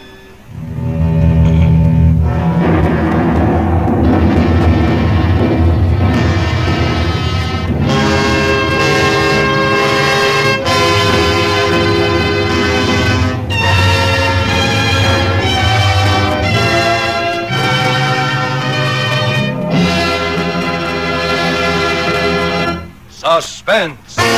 Presented by Roma Wines, R-O-M-A, Roma Wines, selected for your pleasure from the world's greatest reserves of fine wines. Tonight's show marks the third birthday of Suspense on the air, and this is Ken Niles asking our star of the evening, Robert Taylor, to help us celebrate. Why didn't you tell me before, Ken? If I'd only known, I'd have baked a cake. Well, Bob, all Suspense parties are surprise parties. As an old hand on Suspense, you know that in our plays, the tables are usually turned on the star. So tonight, although it's our birthday, we're going to give you a present. Here it is, a gift basket of Grand Estate California wines from Roma, America's greatest vintner, to our distinguished anniversary guest, Robert Taylor. Thanks, Ken. You turn a nice table. And you can set a nice table with Grand Estate Burgundy in your basket, Bob. For Grand Estate Burgundy means rare dining pleasure, adds memorable distinction to holiday dinner. Even everyday meals are outstanding in taste when Grand Estate Burgundy is served. Yes, all Grand Estate wines presented by Roma are limited bottlings of outstanding taste excellence. That I know about Grand Estate wines, Ken. But did you know that for Grand Estate wines, Roma selects only the choicest grapes? Then the ancient skill of Roma master vintners, necessary time, and America's finest winemaking resources guide the cuvée of this grape treasure to rich taste luxury. That's why discriminating wine users everywhere look to Grand Estate wines as the crowning achievement of vintner skill. Reason enough. And now, Ken, who's all set to star on Suspense next Thursday? It's that very wonderful actress and wonderful girl, Miss Susan Peters. Susan will appear as a young lady in straitened circumstances who finds herself mistaken for a very rich young lady and who is forced into continuing the deception with murder as a result. I'll certainly make it a point to listen. And before I go, I'd like to thank this really great company of actors who have played with me tonight, and particularly Kathy Lewis, who played Ellen. Thank you, Bob. Tonight's original suspense play was written by Robert L. Richards. Next Thursday, same time, you will hear Miss Susan Peters as star of Suspense. Produced by William Spear for the Roma Wine Company of Fresno, California. This is CBS, the Columbia Broadcasting System.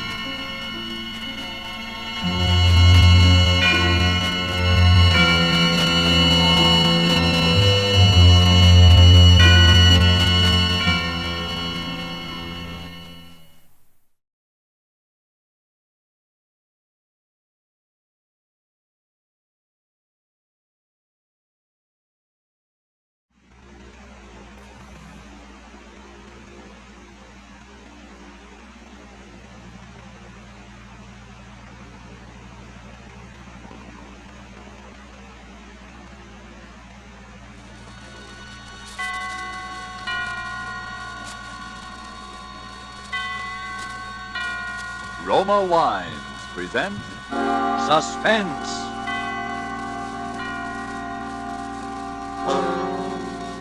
Roma Wines, made in California for enjoyment throughout the world.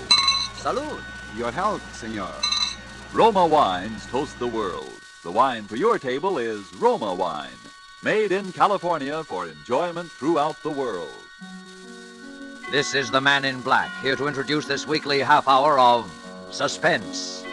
Tonight from Hollywood, we bring you as star Mr. Orson Welles. This will be the first of two consecutive performances by Mr. Welles, in which he will appear as the protagonist of Kurt Siodmak's novel, Donovan's Brain. The producer of Suspense and its sponsors, the Roma Wine Company of Fresno, California, feel that this story is so unusual that it merits more than our usual time. So in somewhat of a departure from established radio formulas, we will bring you the story of Donovan's Brain in two parts. Part one you will hear tonight, and part two next Monday night at this same time. Before we take you to the scene of our drama, let's take a little journey of a different kind. We'll let a bottle of Roma wine serve as Aladdin's lamp. I touch the label, and presto, we are all transported to that capital of gaiety, Havana, Cuba. And now we find ourselves in the charming Pan American Club. At a table nearby, an American has just voiced his delight at the uncommon beauty of the scene. Then his Cuban companion responds, "You in America also have much that is uncommon to boast of, such as this marvelous tasting wine we are enjoying this minute. To enjoy uncommon fine quality, Cuba imports this wine from your own distant California. It is your superb Roma wine. Now just realize what it means when other countries import Roma wines from such great distances. Such international esteem must mean that Roma wines are truly magnificent in quality. Then consider this. You here in America need pay no high import duty, no expensive shipping charges. For these fine Roma wines come from Roma's own wineries in the heart of the rich California wine grape districts. Because so many Americans do realize this good fortune, Roma wines are America's largest selling wines. So why deny yourself this taste delight? Try an inexpensive bottle of tangy, appetizing Roma sherry, or the hearty Roma burgundy, or any of the marvelously enjoyable Roma wines. But remember, these days your favorite dealer may be temporarily out of the type you prefer. Then please try again. Ask for R-O-M-A, Roma wines, made in California for enjoyment throughout the world. And now with part one of Donovan's Brain, and with the performance of Orson Welles as Dr. Patrick Corey, we again hope to keep you in suspense.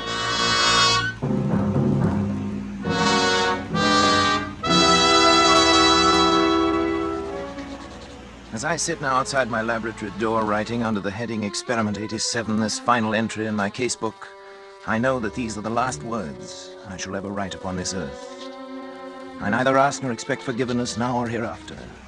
But for those who seek some explanation, I refer them simply to this casebook. Let them read it carefully, from its first entry on that ill-starred day, July the 13th.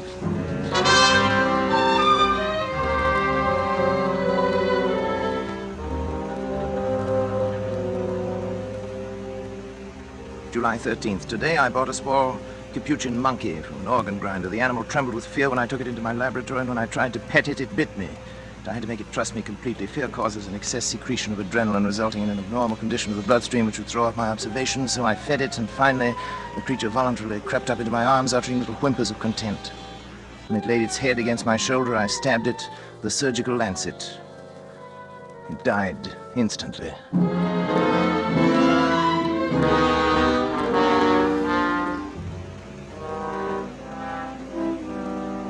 Well, David, what do you think of it? Well, it's pretty amazing, all right. See what I've done, don't you?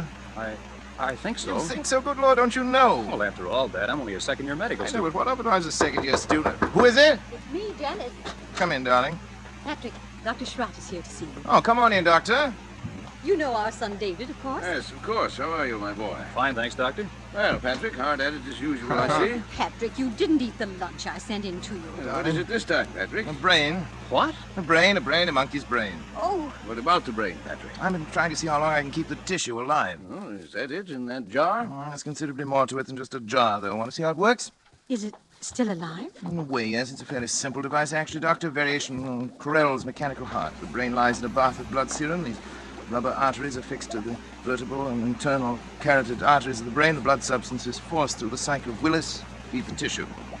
Over here, I've installed a small rotary pump that forces the blood circulation, you see? But how do you know it's alive? It's very easy to determine. The brain, when functioning, gives off infinitesimal electrical impulses. They can be measured. As a matter of fact, I've hooked the encephalograph up to a small amplifying system. The brain impulses can actually be heard. Here, I'll turn it on. See?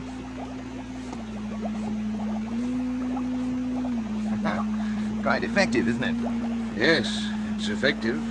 And it's wrong, Patrick. Terribly wrong. I've tried to tell him, Dr. Schratt. In heaven's name, what's wrong with it? Oh, Patrick, you and your mechanistic philosophy, trying to reduce life to a mere matter of chemicals and test tubes. The origin of life is from a higher domain than that, Patrick. And you're profaning. Nonsense. You can't stop the progress of science. Every discovery of whatever kind is a step forward. If I can prove that the brain can perform certain functions outside the body, who knows where we may be able to go from there?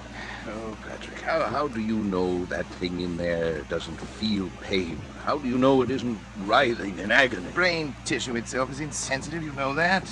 Just a feeling look. I'll switch on the encephalograph. See? There.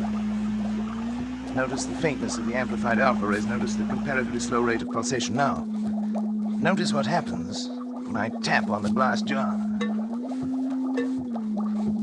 See?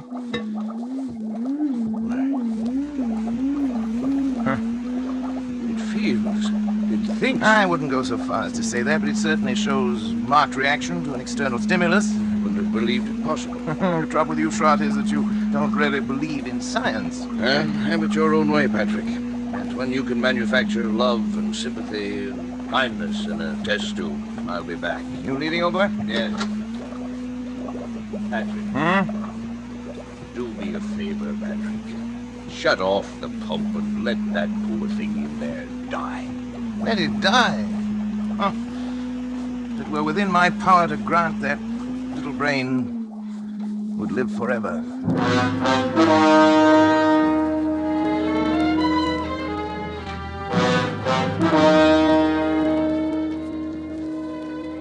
July 18th. I'm utterly exhausted from lack of sleep, but the events of the past 5 days have been of such tremendous importance that I must set them down while every last detail is still fresh in my mind.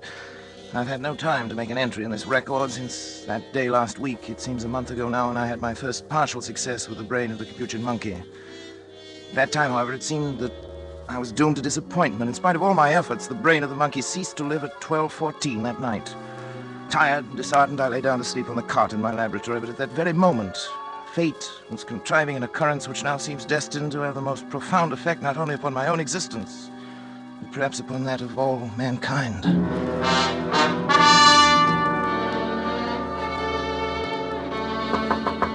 Hello? Hello, what is it? Dad. Oh, David, come in, come in. What's the matter? It's Dr. Schrott. There's been an accident or something. He's pretty upset. All right, I'll come. Oh, Patrick, Schrott. thank heavens, my boy. What's the matter, boy? There's been a plane crash on the mountain. Only one of them was left alive, and I've brought him this far, but he needs an immediate operation. Sorry, that's your job. You're county physician. Patrick, it's multiple fractures of both legs. The arteries are severed, and the legs will have to be amputated. Huh? You're not in any shape to do the job. Well, that's not my fault. Take him to the Phoenix Hospital. I'm not going to take responsibility. It's too far. Really We'd never get there in time. Patrick, please. It may mean a man's life, and your job as county physician. No, I'm not thinking of that, but it's an important man. William H. Donovan. Donovan? The Wall Street Donovan? Yes. You've got to help me, Patrick. Donovan. What are his chances? About even, if we hurry. Well, bring him in. Oh, thank you, Patrick. Thank you. You'd better get some things on, David. You may have to help. Yes, and you will use the laboratory table. Before you go, put the instruments in the sterilizer. And don't forget the Geely saw. Right. Oh, but... But what? I thought the Geely saw was only used for brain surgery. Not always. Hurry. They'll bring him in now from the car. Okay, Dad. In here. That's right. Easy does. Around the table, please. Yes, Doctor. Easy. You better get yourself a gown and gloves, Doctor, right over there. You won't have time to scrub. Yes, thanks, Doctor. Too bad, isn't he? Pulse rapid. Heart very faint. I wasn't sure. David, yes, half Dad. cc of adrenaline, David, 1 to 1,000 intravenous. Right. You men can go now. Is there anything else we No, can do? thank you. Patrick, don't you think... I'd rather we were alone if you don't mind, gentlemen. Yes. Good night, then, Dr. Schrott. Doctor. Good night. Good night. Now, David, if you remove the blanket from his legs, that's it. All right. You see? Fortunately, a forest ranger got to him right after the crash and had sense enough to put a tourniquet on each leg. Even so, Sure. We'll get it. Sure. What's he saying? Something like, sure. He said it over and over. I hadn't realized he was deformed. It doesn't show as much in his pictures. Patrick, don't you think we ought to begin? No, there's no use amputating those legs. No use? He'll be dead anyway by morning. Well, won't it? Well, suppose you're right, Patrick. You know I'm right. But still, we ought to try. We can't refuse to operate just We are because... going to operate. Syringe, please, David, the large one. Here you are, Dad. Spinal anesthetic. You give it Dr. Schrott. Right. Scalpel, please, David. Scalpel and the Geely saw. Geely saw? Patrick. Well... No, Patrick, I won't let you. After your performance tonight? Well, But, Patrick, he's still alive. Precisely. My mistake with the monkey was that he was dead. I don't intend to make that mistake again. Come on, David, Patrick, the scalpel. Are you out of your mind? You're taking a man's life. I'm giving him life. Donovan would die anyway. But for a while at least, Donovan's brain will live.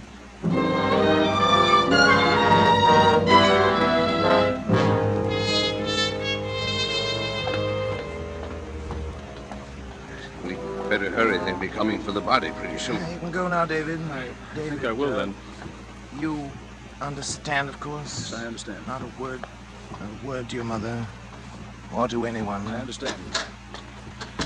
Did you put something in the skull cavity Oh, so yeah. the eyes won't fall? I filled it with cotton, bandaged the whole cranium. It looked like any head injury.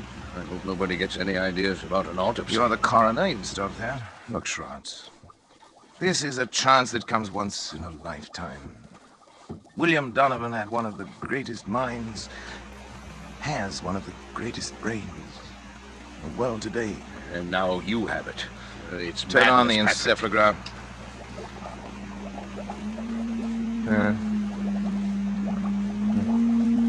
Simple alpha waves, of course, no different from the monkeys. You can't take a human brain out of its body and expect it to function. I suppose not, but...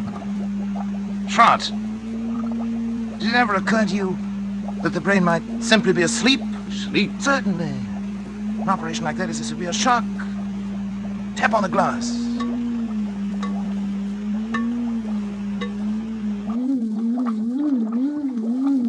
Good Lord, Patrick. Delta waves.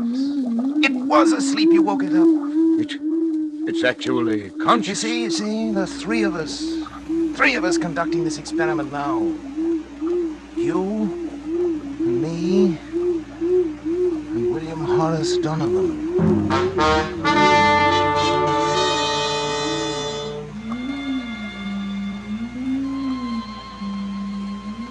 July 25th, I moved my bed into the laboratory, but I've scarcely slept in 6 days.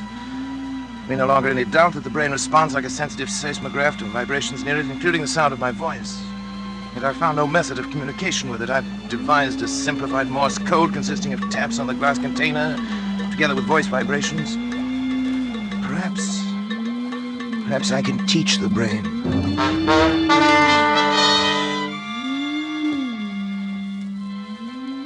July 30th, Schrott has come to stay with me, half out of a feeling that he shares with me a common guilt, half out of scientific curiosity. I've scarcely seen him, and both David and Janice have been avoiding me, not that I really care. They've been tapping out my code on the side of the brain's container endlessly, day and night, over and over, 1,000 times, so that a baby could learn it, if the brain can learn. I sleep only when the brain itself falls into exhausted slumber. When it wakes again, I resume my tapping.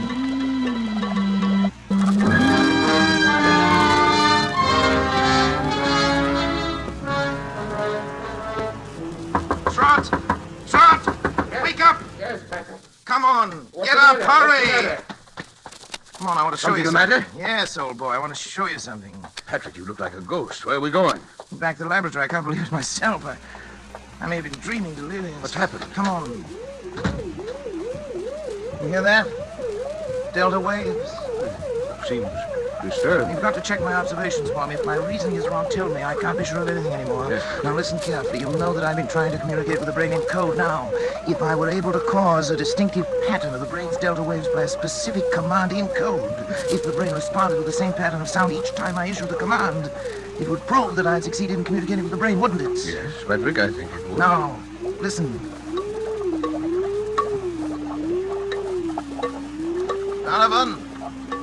Donovan! If you understand, think 3 times of the word talk. 3 times. Talk. Talk. Talk.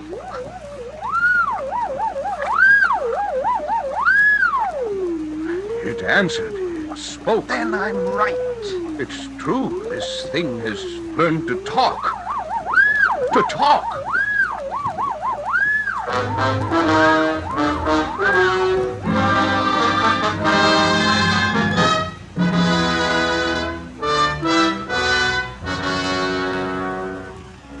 July 31st.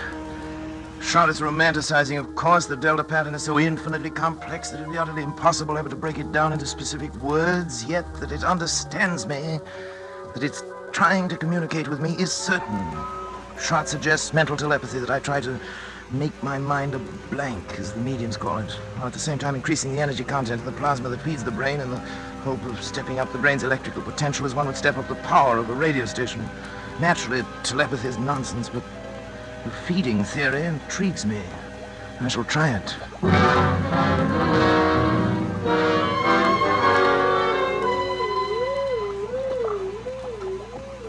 August 12th. Noticed today for the first time 2 distinct nodules of new brain cells on the frontal lobex. Electrical potential has increased to 510 microvolts. I've begun smoking cigars. Although I've always hated cigars before. Nerves, I expect.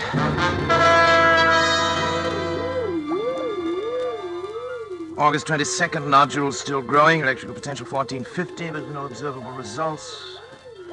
Lately felt a compelling urge to know more of Donovan's life. I've collected every available scrap of information about him. A strange man he was. Strange, ruthless, actually evil in many ways, but nonetheless an extraordinarily brilliant mind.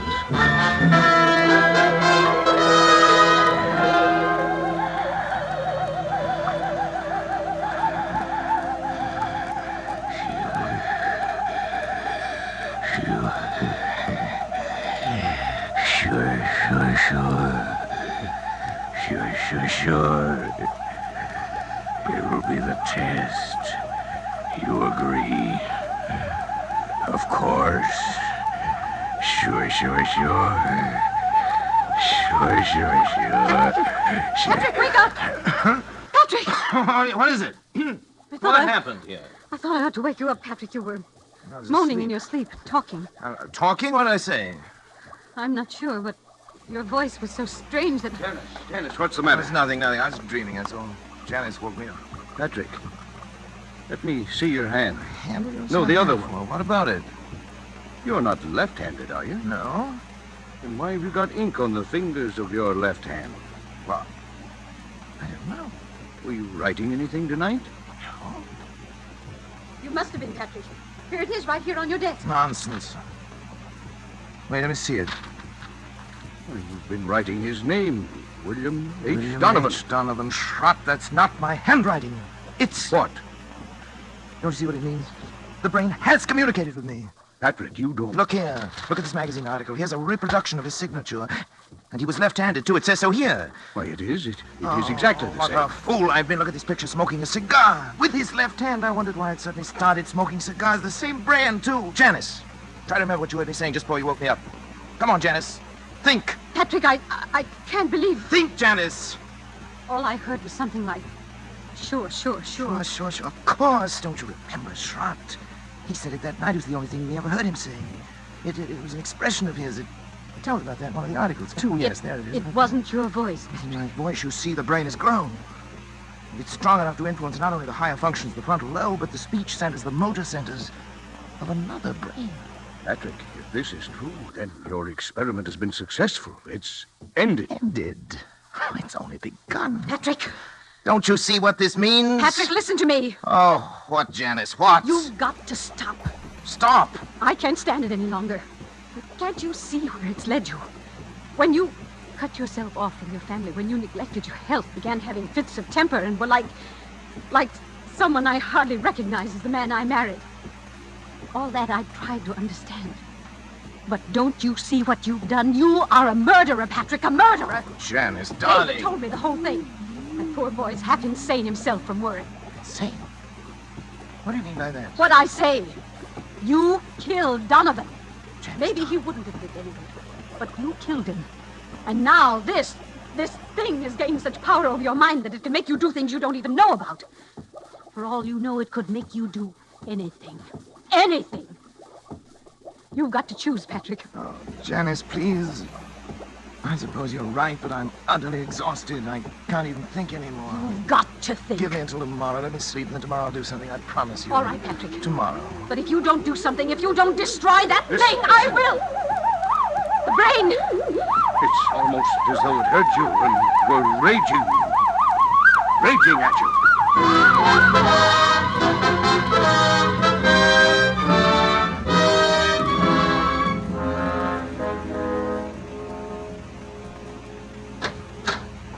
This way, please, Dr. Come on, darling. But, Patrick, why are we going in here? A psychiatric clinic? I told you I'd do something, Janice. I've got an idea. You mean you're having yourself psychoanalyzed? Well, Something like that. Something like that. I'll tell you about it later. First, I want you to talk to this man alone. Dr. Zanger, this is Dr. Corey. Oh, how do you do, Dr. Corey? How do you I've heard do, something Dr. of Zanger? your work. Oh, yes. And this is Mrs. Corey. Of course, excuse me. I'm happy to meet you, Mrs. Corey. Thank you, Doctor. Won't you come into my office? I will certainly. Janice, would you mind, darling, waiting in the reception room? I'll be out just a... Why, certainly do. In here, please, Doctor. Very well. Well, Doctor, she seems quite normal. I'd expected from what you told me on the telephone. I know. I can assure you, I hate to tell you this, but, Doctor, she's quite insane. I see. Yes, paranoia. She's always been, jealous of my work.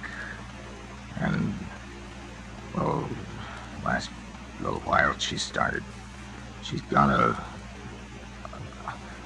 delusion that she thinks I've made some kind of a monster up in my laboratory.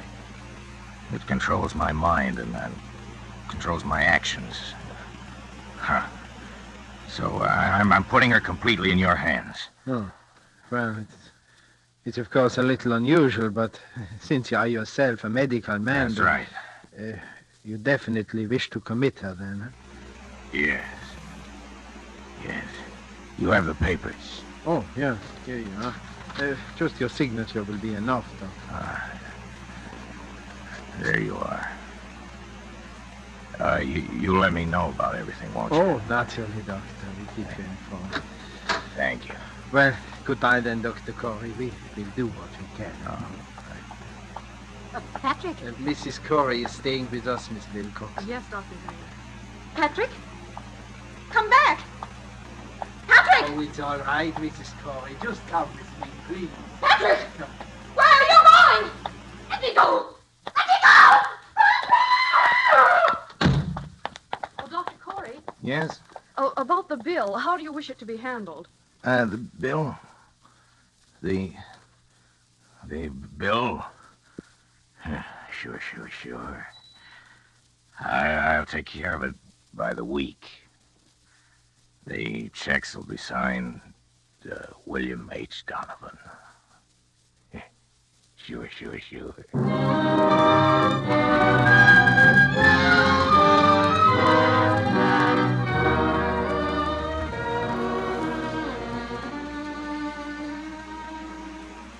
August 20th. It's nearly 3 weeks now since Janice went away. I can't understand how she could have left me just when I needed her most. When I try to question Schrott or David about it, they only look at me strangely and change the subject. Clearly, they too now are in on the conspiracy. Sometimes it seems the only person I can trust is Donovan. The brain communicates with me more freely now each day. I know it has some great plan in mind for me, for both of us. I'm waiting, patiently waiting.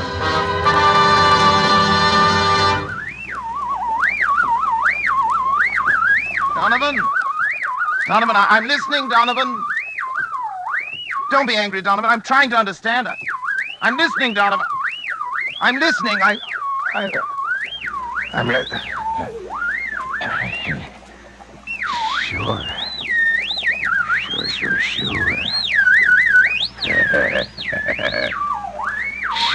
Sure.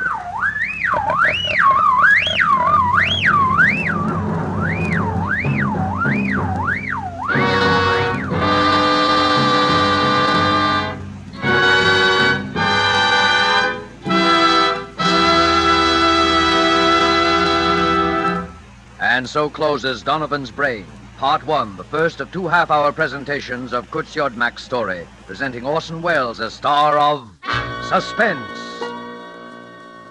Suspense is produced and directed by William Spear. We sincerely hope you enjoyed the performance of Orson Welles and that of the whole cast tonight in our Roma Suspense play, and that you'll make a note to be sure not to miss the completion of this story next week. The Roma Wine Company would like to express its thanks for the many letters of appreciation from listeners which we are constantly receiving, saying how much you enjoy these broadcasts. And here's a thought. To discover the enjoyment these suspense programs offer, you first had to sample one. So you must first sample one of the many delicious Roma wines to discover for yourself their wonderful taste and quality, the excellence that makes Roma America's largest selling wine. You'll discover, as have other millions before you, that Roma wines are super quality, are super tasting, and are super easy on your pocketbook, too, costing only pennies a glass. Be sure you get R-O-M-A, Roma wines, made in California for enjoyment throughout the world. The greatest and most profitable investment you can make in your country's future is to buy war bonds. Don't forget then, next Monday, you will hear part 2 of Donovan's Brain, starring Orson Welles, in the completion of this remarkable tale of suspense. Presented by Roma Wines, R-O-M-A, made in California for enjoyment throughout the world.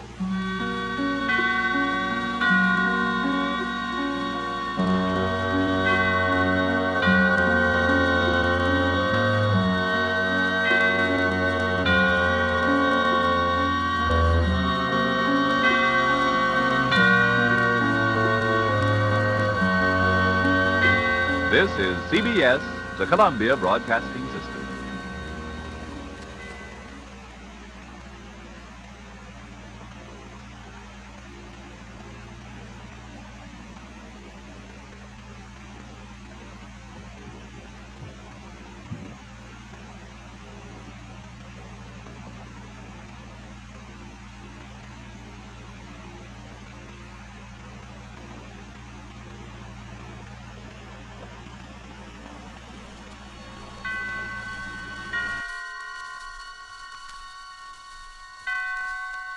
Roma Wines present Suspense.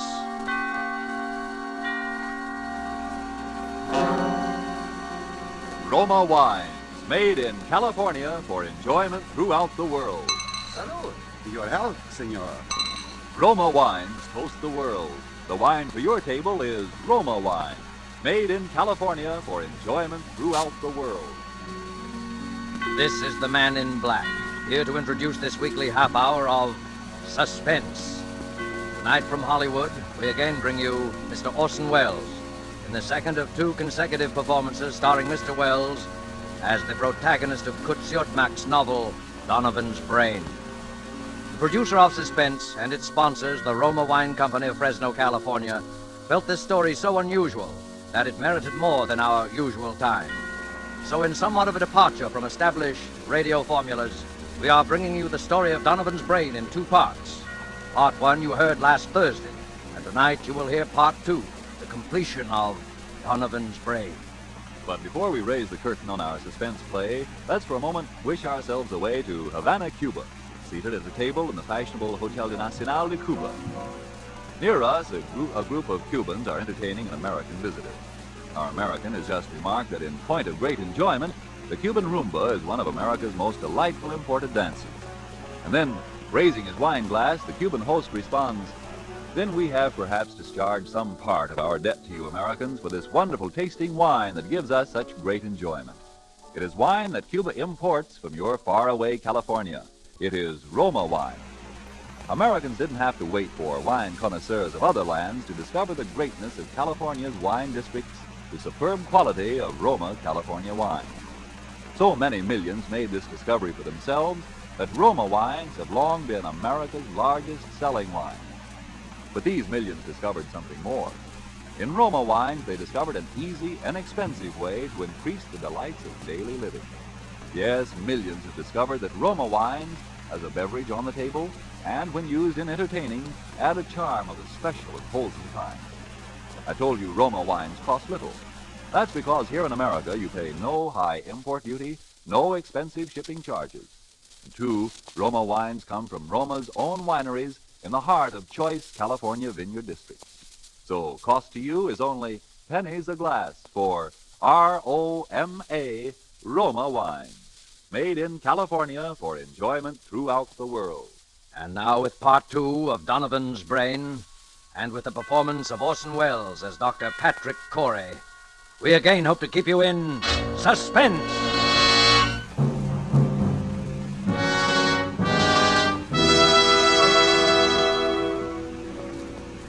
As I sit now outside my laboratory door writing, under the heading Experiment 87, this final entry in my casebook, I know that these are the last words I shall ever write upon this earth. For those who seek some explanation, I refer them simply to this casebook. Let them read it carefully. Perhaps they may then in some measure understand, if not condone, the awful circumstances under which I have been driven to the most appalling crime against God and nature that it has ever been the fate of mortal man to perpetrate.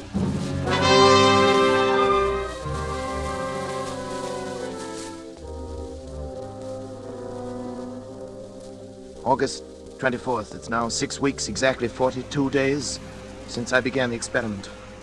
For 6 weeks, by artificial means alone, I have kept alive a human brain. Completely detached from the body, floating in a bath of serum, nourished by a synthetic blood plasma fed through its arteries by an electric pump, it has remained alive. Not only alive, but I have succeeded in communicating with it. For I've even induced new growth of brain cells and so tremendously increased its mental faculties that by sheer brain power alone, it has actually been able to communicate its thoughts to me. And each day, my communion with that living, pulsing mass of gray matter that was the brain of William Donovan becomes stronger and stronger. Even now I sense it striving to reveal some plan to me, something so truly world-shaking in its implications, that only such an organism, developed to a point thousands of years ahead of its time, could ever have conceived it. So far I sense this only, but soon I shall know. Indeed, I shall be partner in its execution. What a fool I was ever to have considered for a moment my wife's demand that I end the experiment. It's because I refused, of course, that Janice left me a week ago without so much as a word of explanation or farewell. Even my son David and my assistant Schrott are privy to this conspiracy to thwart me, for when I ask about Janice, they pretend to know nothing or seek to avoid my questions. But the brain will live. Yes, I can hear it now. Its delta waves quite audible over the amplifying system I've arranged for it. Almost as though it were calling to me, trying to speak to me. The brain will live.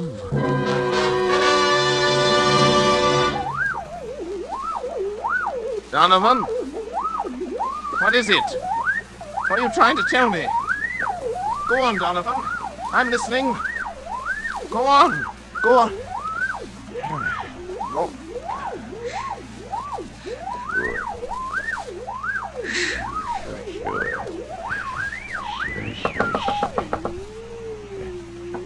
Who is it? David. What do you want? I've no time to talk. I'm busy. I'm sorry. Go away, I tell you. I'm busy. Please. Can't you two leave me alone? All right. What is it? What is it? Patrick, won't you come into the study with us for a few minutes? What have you got to say? You say right here. You know I can't leave the laboratory. Dad, it's only that, well, we wanted to talk to you in private. Don't tell me that you're afraid of this poor mass of brain cells here. It's not that, Dad, but we never mind it. At least turn that thing off then, will you, Patrick? What difference would it make? It could still hear, couldn't it? Well, what is it then? Well, it's about Mother. So, she put you up to this, did she? I thought the truth would come out sometime. Dad, listen. She's trying to stop this experiment from the beginning. She thought she could blackmail me into quitting by leaving me, and she still does. Now she's using you as a go-between. Patrick, listen a minute, won't you? We haven't heard a word from Janice. We don't even know where she is. That's what we've come to talk to you about. Oh, have you? How could I know where she is? Well, because you were the last person seen with her, Dad. I was. Don't you remember, Patrick? You took her into town with you. You wouldn't tell any of us why. Yes, of course. The moment I've forgotten. But what of it? Well, don't you remember what happened then? Of course I remember. She left me, that's all. Where, Dad? Where did she leave you? What were you doing? Oh, we were in some big public building, City Hall, courthouse, taxi, something. Next thing I knew, she'd simply disappeared. Is that all? Didn't she say anything? Didn't she at least tell you why she was going? I remember what she said. It's been a week or more. I've hardly slept. You know, I've been working night and day. Yes, that's just it, Patrick. What do you mean by that? Patrick, you say this. The brain communicates with you, tells you things about his past life, suggests thoughts. Yes, Well, if the brain can make you think of things, mightn't it also be able to make you forget things? You're out of your mind. Dad, are you sure? Are you sure you don't know what's happened to Mother? No, I tell you, no, I don't Patrick, know. don't you see what you might have done? What? In heaven's name, stop now while there's still time. Get out of here. While there's still time to help Janice, if there is. While there's still time to help yourself. Shut off the current. Let Get the brain out. die. Kill it, Patrick. Kill it. Get out, both of you. Get out. Get out.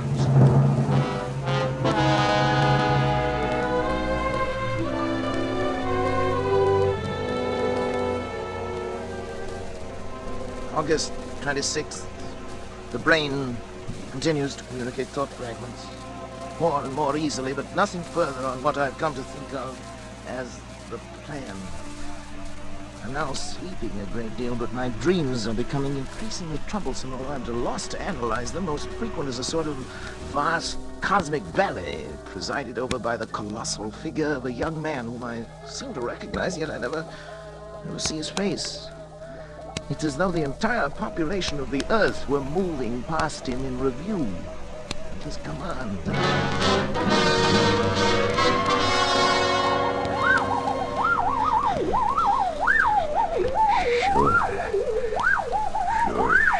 Sure. Now. Do it now. Now. Sure, now. Help me, someone! Help! Shroud! Dad, let go, Dad! David! Had to, Dad. Never mind, now help me with Shroud. He's fainted. No, David, don't let him. It's all right now. Here's a glass of water. What's the matter? You're trembling all over. You looking I at me can't. that way for? You look frightened after death. Dad, you... What happened here? Anyway, I came and found you on the floor with your hands around your own throat. It hadn't been for me. Why's your luggage all packed? I was going to leave. Leave? In the middle of the night? Why? Because the fuse box has been opened. It was you, Schrott. You were going to shut off the current. You were going to kill the brain. Patrick, you tried to strangle me. What? That's true, Dad. That's why I had to slap you. But that's absurd. I came in here and found Schrott with his hands around his own throat. He was strangling himself. Dad, please think a minute. Nobody can strangle himself. Look at these marks on my throat. Do you think I could have done that? Oh, it's not possible here. It's true, Patrick, that I tried to shut off the current. I was afraid for you. But as I opened the fuse box, I heard the delta waves in the laboratory suddenly become stronger and louder than they'd ever been before. And then... And I? Yes. And the brain knew? You even spoke in Donovan's voice, Patrick. Voice, his That voice. recurring phrase of his, sure, in his very tones, his very accent. You've created a monster, Patrick. It has the power to make me commit murder. The brain must die. Pull the switch in the fuse box, Patrick. It will only be a matter of seconds, Yes. and then... Yes, but You've got to, Patrick. Schrott, David, help me. I can't move. Come to me. Pull the switch, hurry. Schrott, David, go on. You too? It's paralyzed, Pat. The brain won't let itself be killed. Then it has the power to live on. And on. To command us as long as we live. To make us do anything it wants. To kill. Murder. Dad, what are we gonna do? Listen. The brain. It's laughing. Laughing.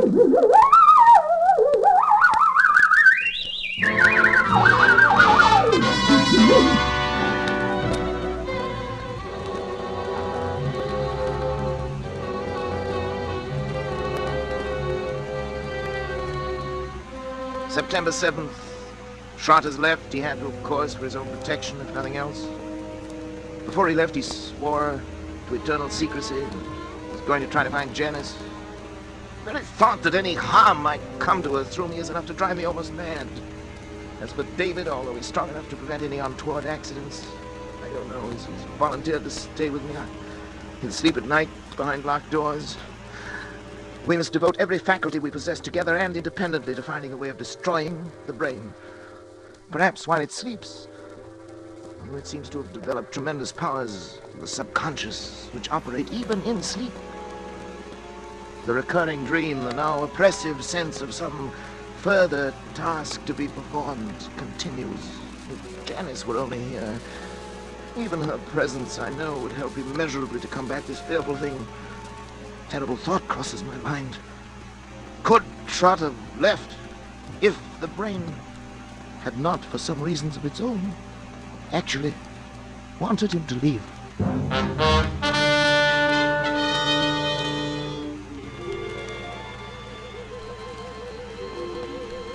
September 10th. My thoughts are less and less my own.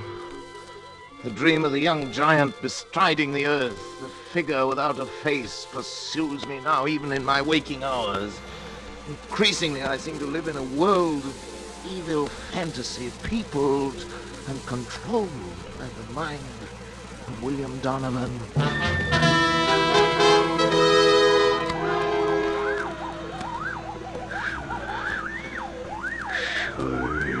Sure.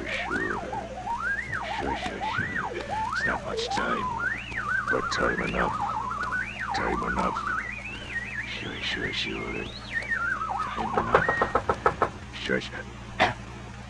Hello? Who is it? Oh, Janice. Janice, my darling. Janice. Hello, Patrick. Sweetheart.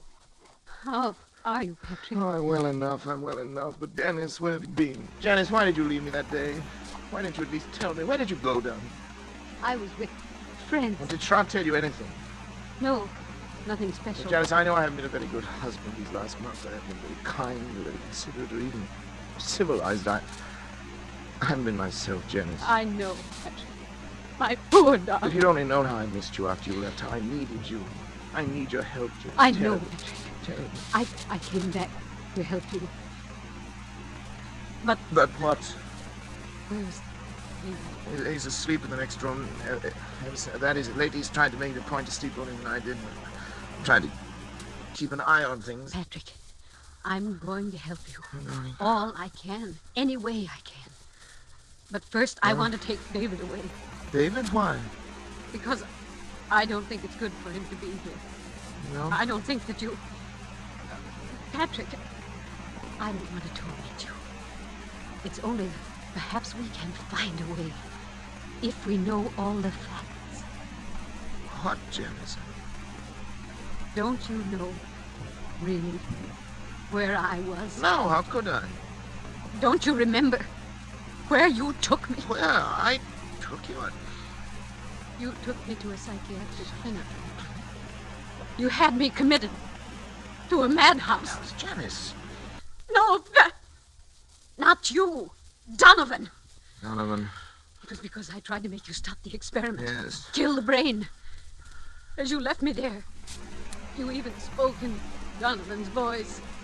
Sure, you said. Sure.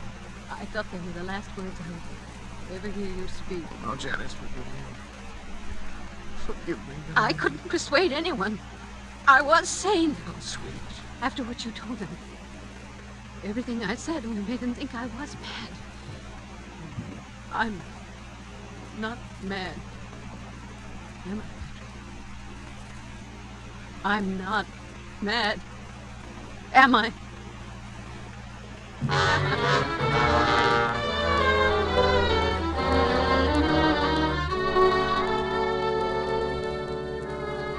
Janice will be gone for some 3 hours. I've sent her into town for Dr. Zanger, the psychiatrist.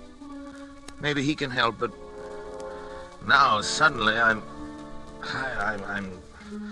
overcome with the thought of the humiliation I shall have to suffer when other medical men become aware of the position I'm in. It'll be the end of my career, my reputation, all my hopes. Folly to think that Zanger would keep it to himself. Indeed, he'd have no right to. I can bear it if I must, but another way, a possibility, occurs to me, and I've been thinking it over. There's no harm in trying it in any event. I must try. I have 3 hours.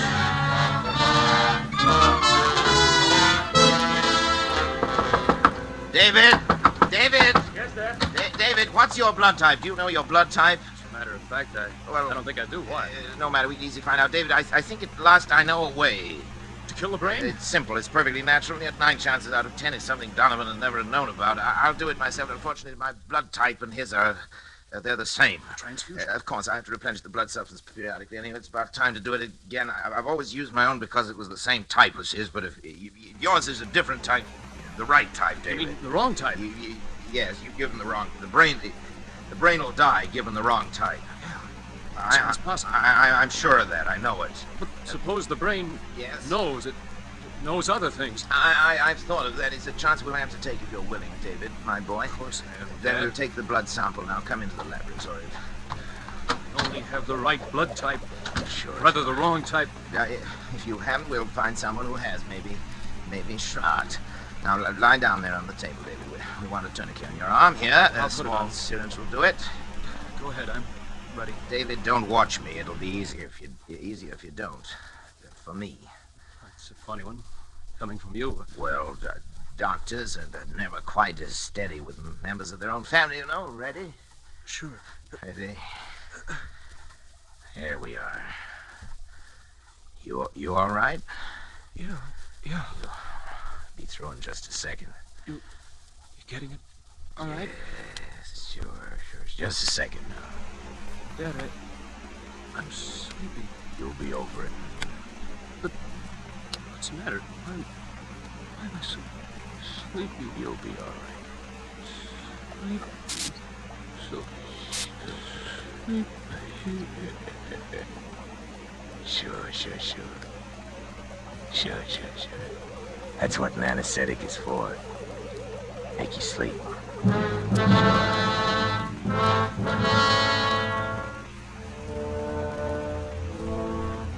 I was somewhat surprised to find the instruments sterilized, already laid out, but I worked more rapidly and skillfully than ever before in my life, I think. I made an incision just below the hairline, laying back the scalp as far as the base of the skull. I trepanned the cranium at 2-centimeter intervals, working back and downwards to the upper edge of the occipital bone.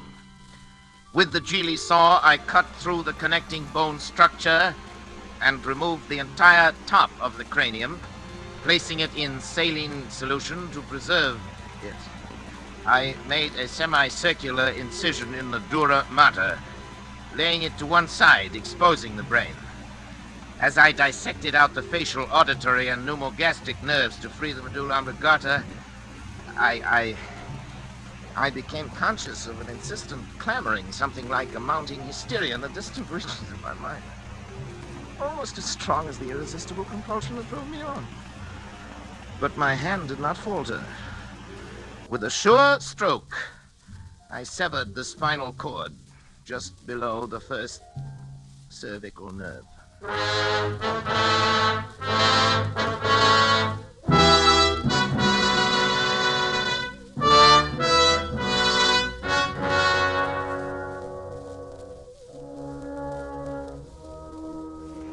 As I make this last entry with that awful guilt on my soul, even now I cannot fully comprehend how it has been possible for any man, by mortal or immortal means, to be driven to such a crime. Even the divinity himself did not demand of Abraham that final sacrifice of expiation, when he, with his only begotten son, ascended the Mount of Olives. Perhaps Schrott is right. Perhaps there is indeed in man some spark of the divine that will elude our test tubes and our laboratories until the end of time. Perhaps that is the one thing that even Donovan did not foresee. I only know that at the instant my son died under my own hand, I was set free. At that instant, I saw and understood for the first time that monstrous plan born in the brain of William Donovan, of which I was to be the instrument. It was the plan I had glimpsed but never grasped in the recurring dream. Donovan did aspire to the domination of the world.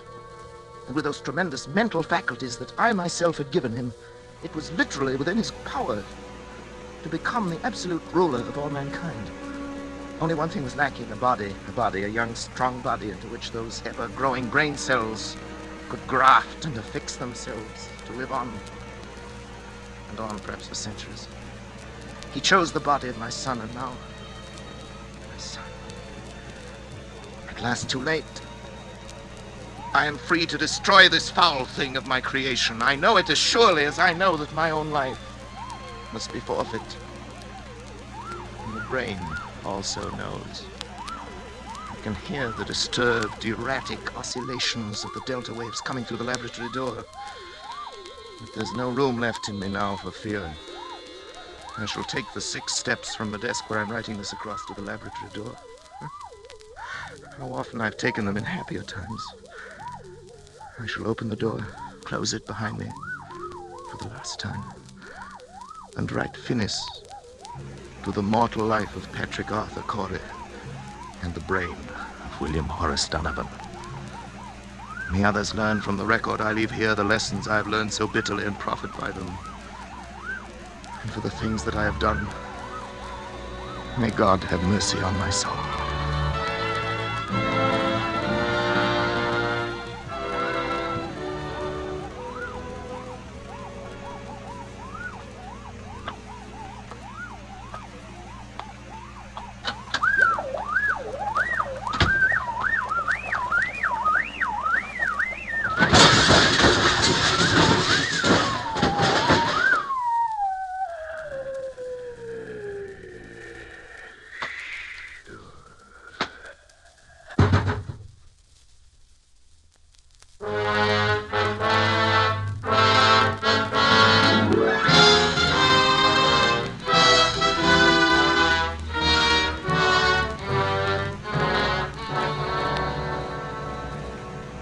Phoenix, Arizona, September the 15th. The bodies of Dr. Patrick Arthur Corey and his son David were found in Dr. Corey's own laboratory early today. Young Corey had apparently died on the operating table as a result of a delicate brain operation performed by his father. In the case of Dr. Corey, medical authorities gave us their opinion that he might have died of shock as a result of the unsuccessful operation on his son.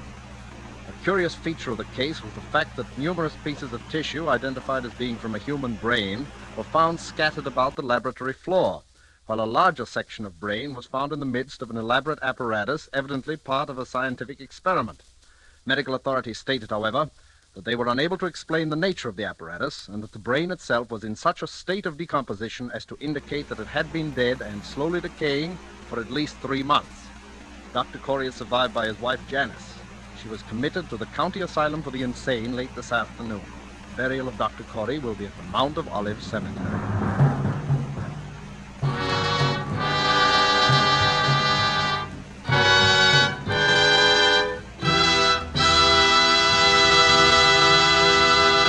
And so closes Donovan's Brain, Part 2, the completion of 2 half-hour presentations of Kurt Siodmak's story, presenting Orson Welles as star of Suspense. Suspense is produced and directed by William Spear. Did you know that these Roma Wine suspense dramas are setting a record for the millions of delighted listeners they are attracting? We want you to feel that by tuning in the Suspense program every week, you can count on real radio enjoyment. Well, in even more dramatic style, the popularity of Roma Wines is also record-breaking, because Roma Wines are by far America's largest selling wines. Millions make sure of great wine enjoyment simply by asking for Roma Wines. Here's something else these millions have discovered. You don't need fancy glassware or a special occasion to enjoy these zestful, taste-delighting Roma California wines. Roma wines possess lip-smacking flavor and zest because they come from Roma Wine's own wineries, right in the heart of the magnificent California wine grape districts. And you can enjoy them as a daily delight because the cost is only pennies a glass. Ask for R-O-M-A, Roma Wines, made in California for enjoyment throughout the world. This is Orson Welles. Next week, Mr. William Spear tells me, and he'd like me to pass the information on to you, that Suspense will bring 2 exceptionally fine artists, Miss Ida Lupino and Mr. Vincent Price, in a play by one of radio's outstanding authors, Lucille Fletcher. I want to hear that, and I know you will too. Money invested in war bonds now helps ensure a healthy, prosperous post-war America. The kind of America we will want for our children as well as ourselves. Don't forget then, next Thursday you will hear Ida Lupino and Vincent Price in Suspense. Presented by Roma Wines, R-O-M-A, made in California for enjoyment throughout the world. This is CBS, the Columbia Broadcasting System.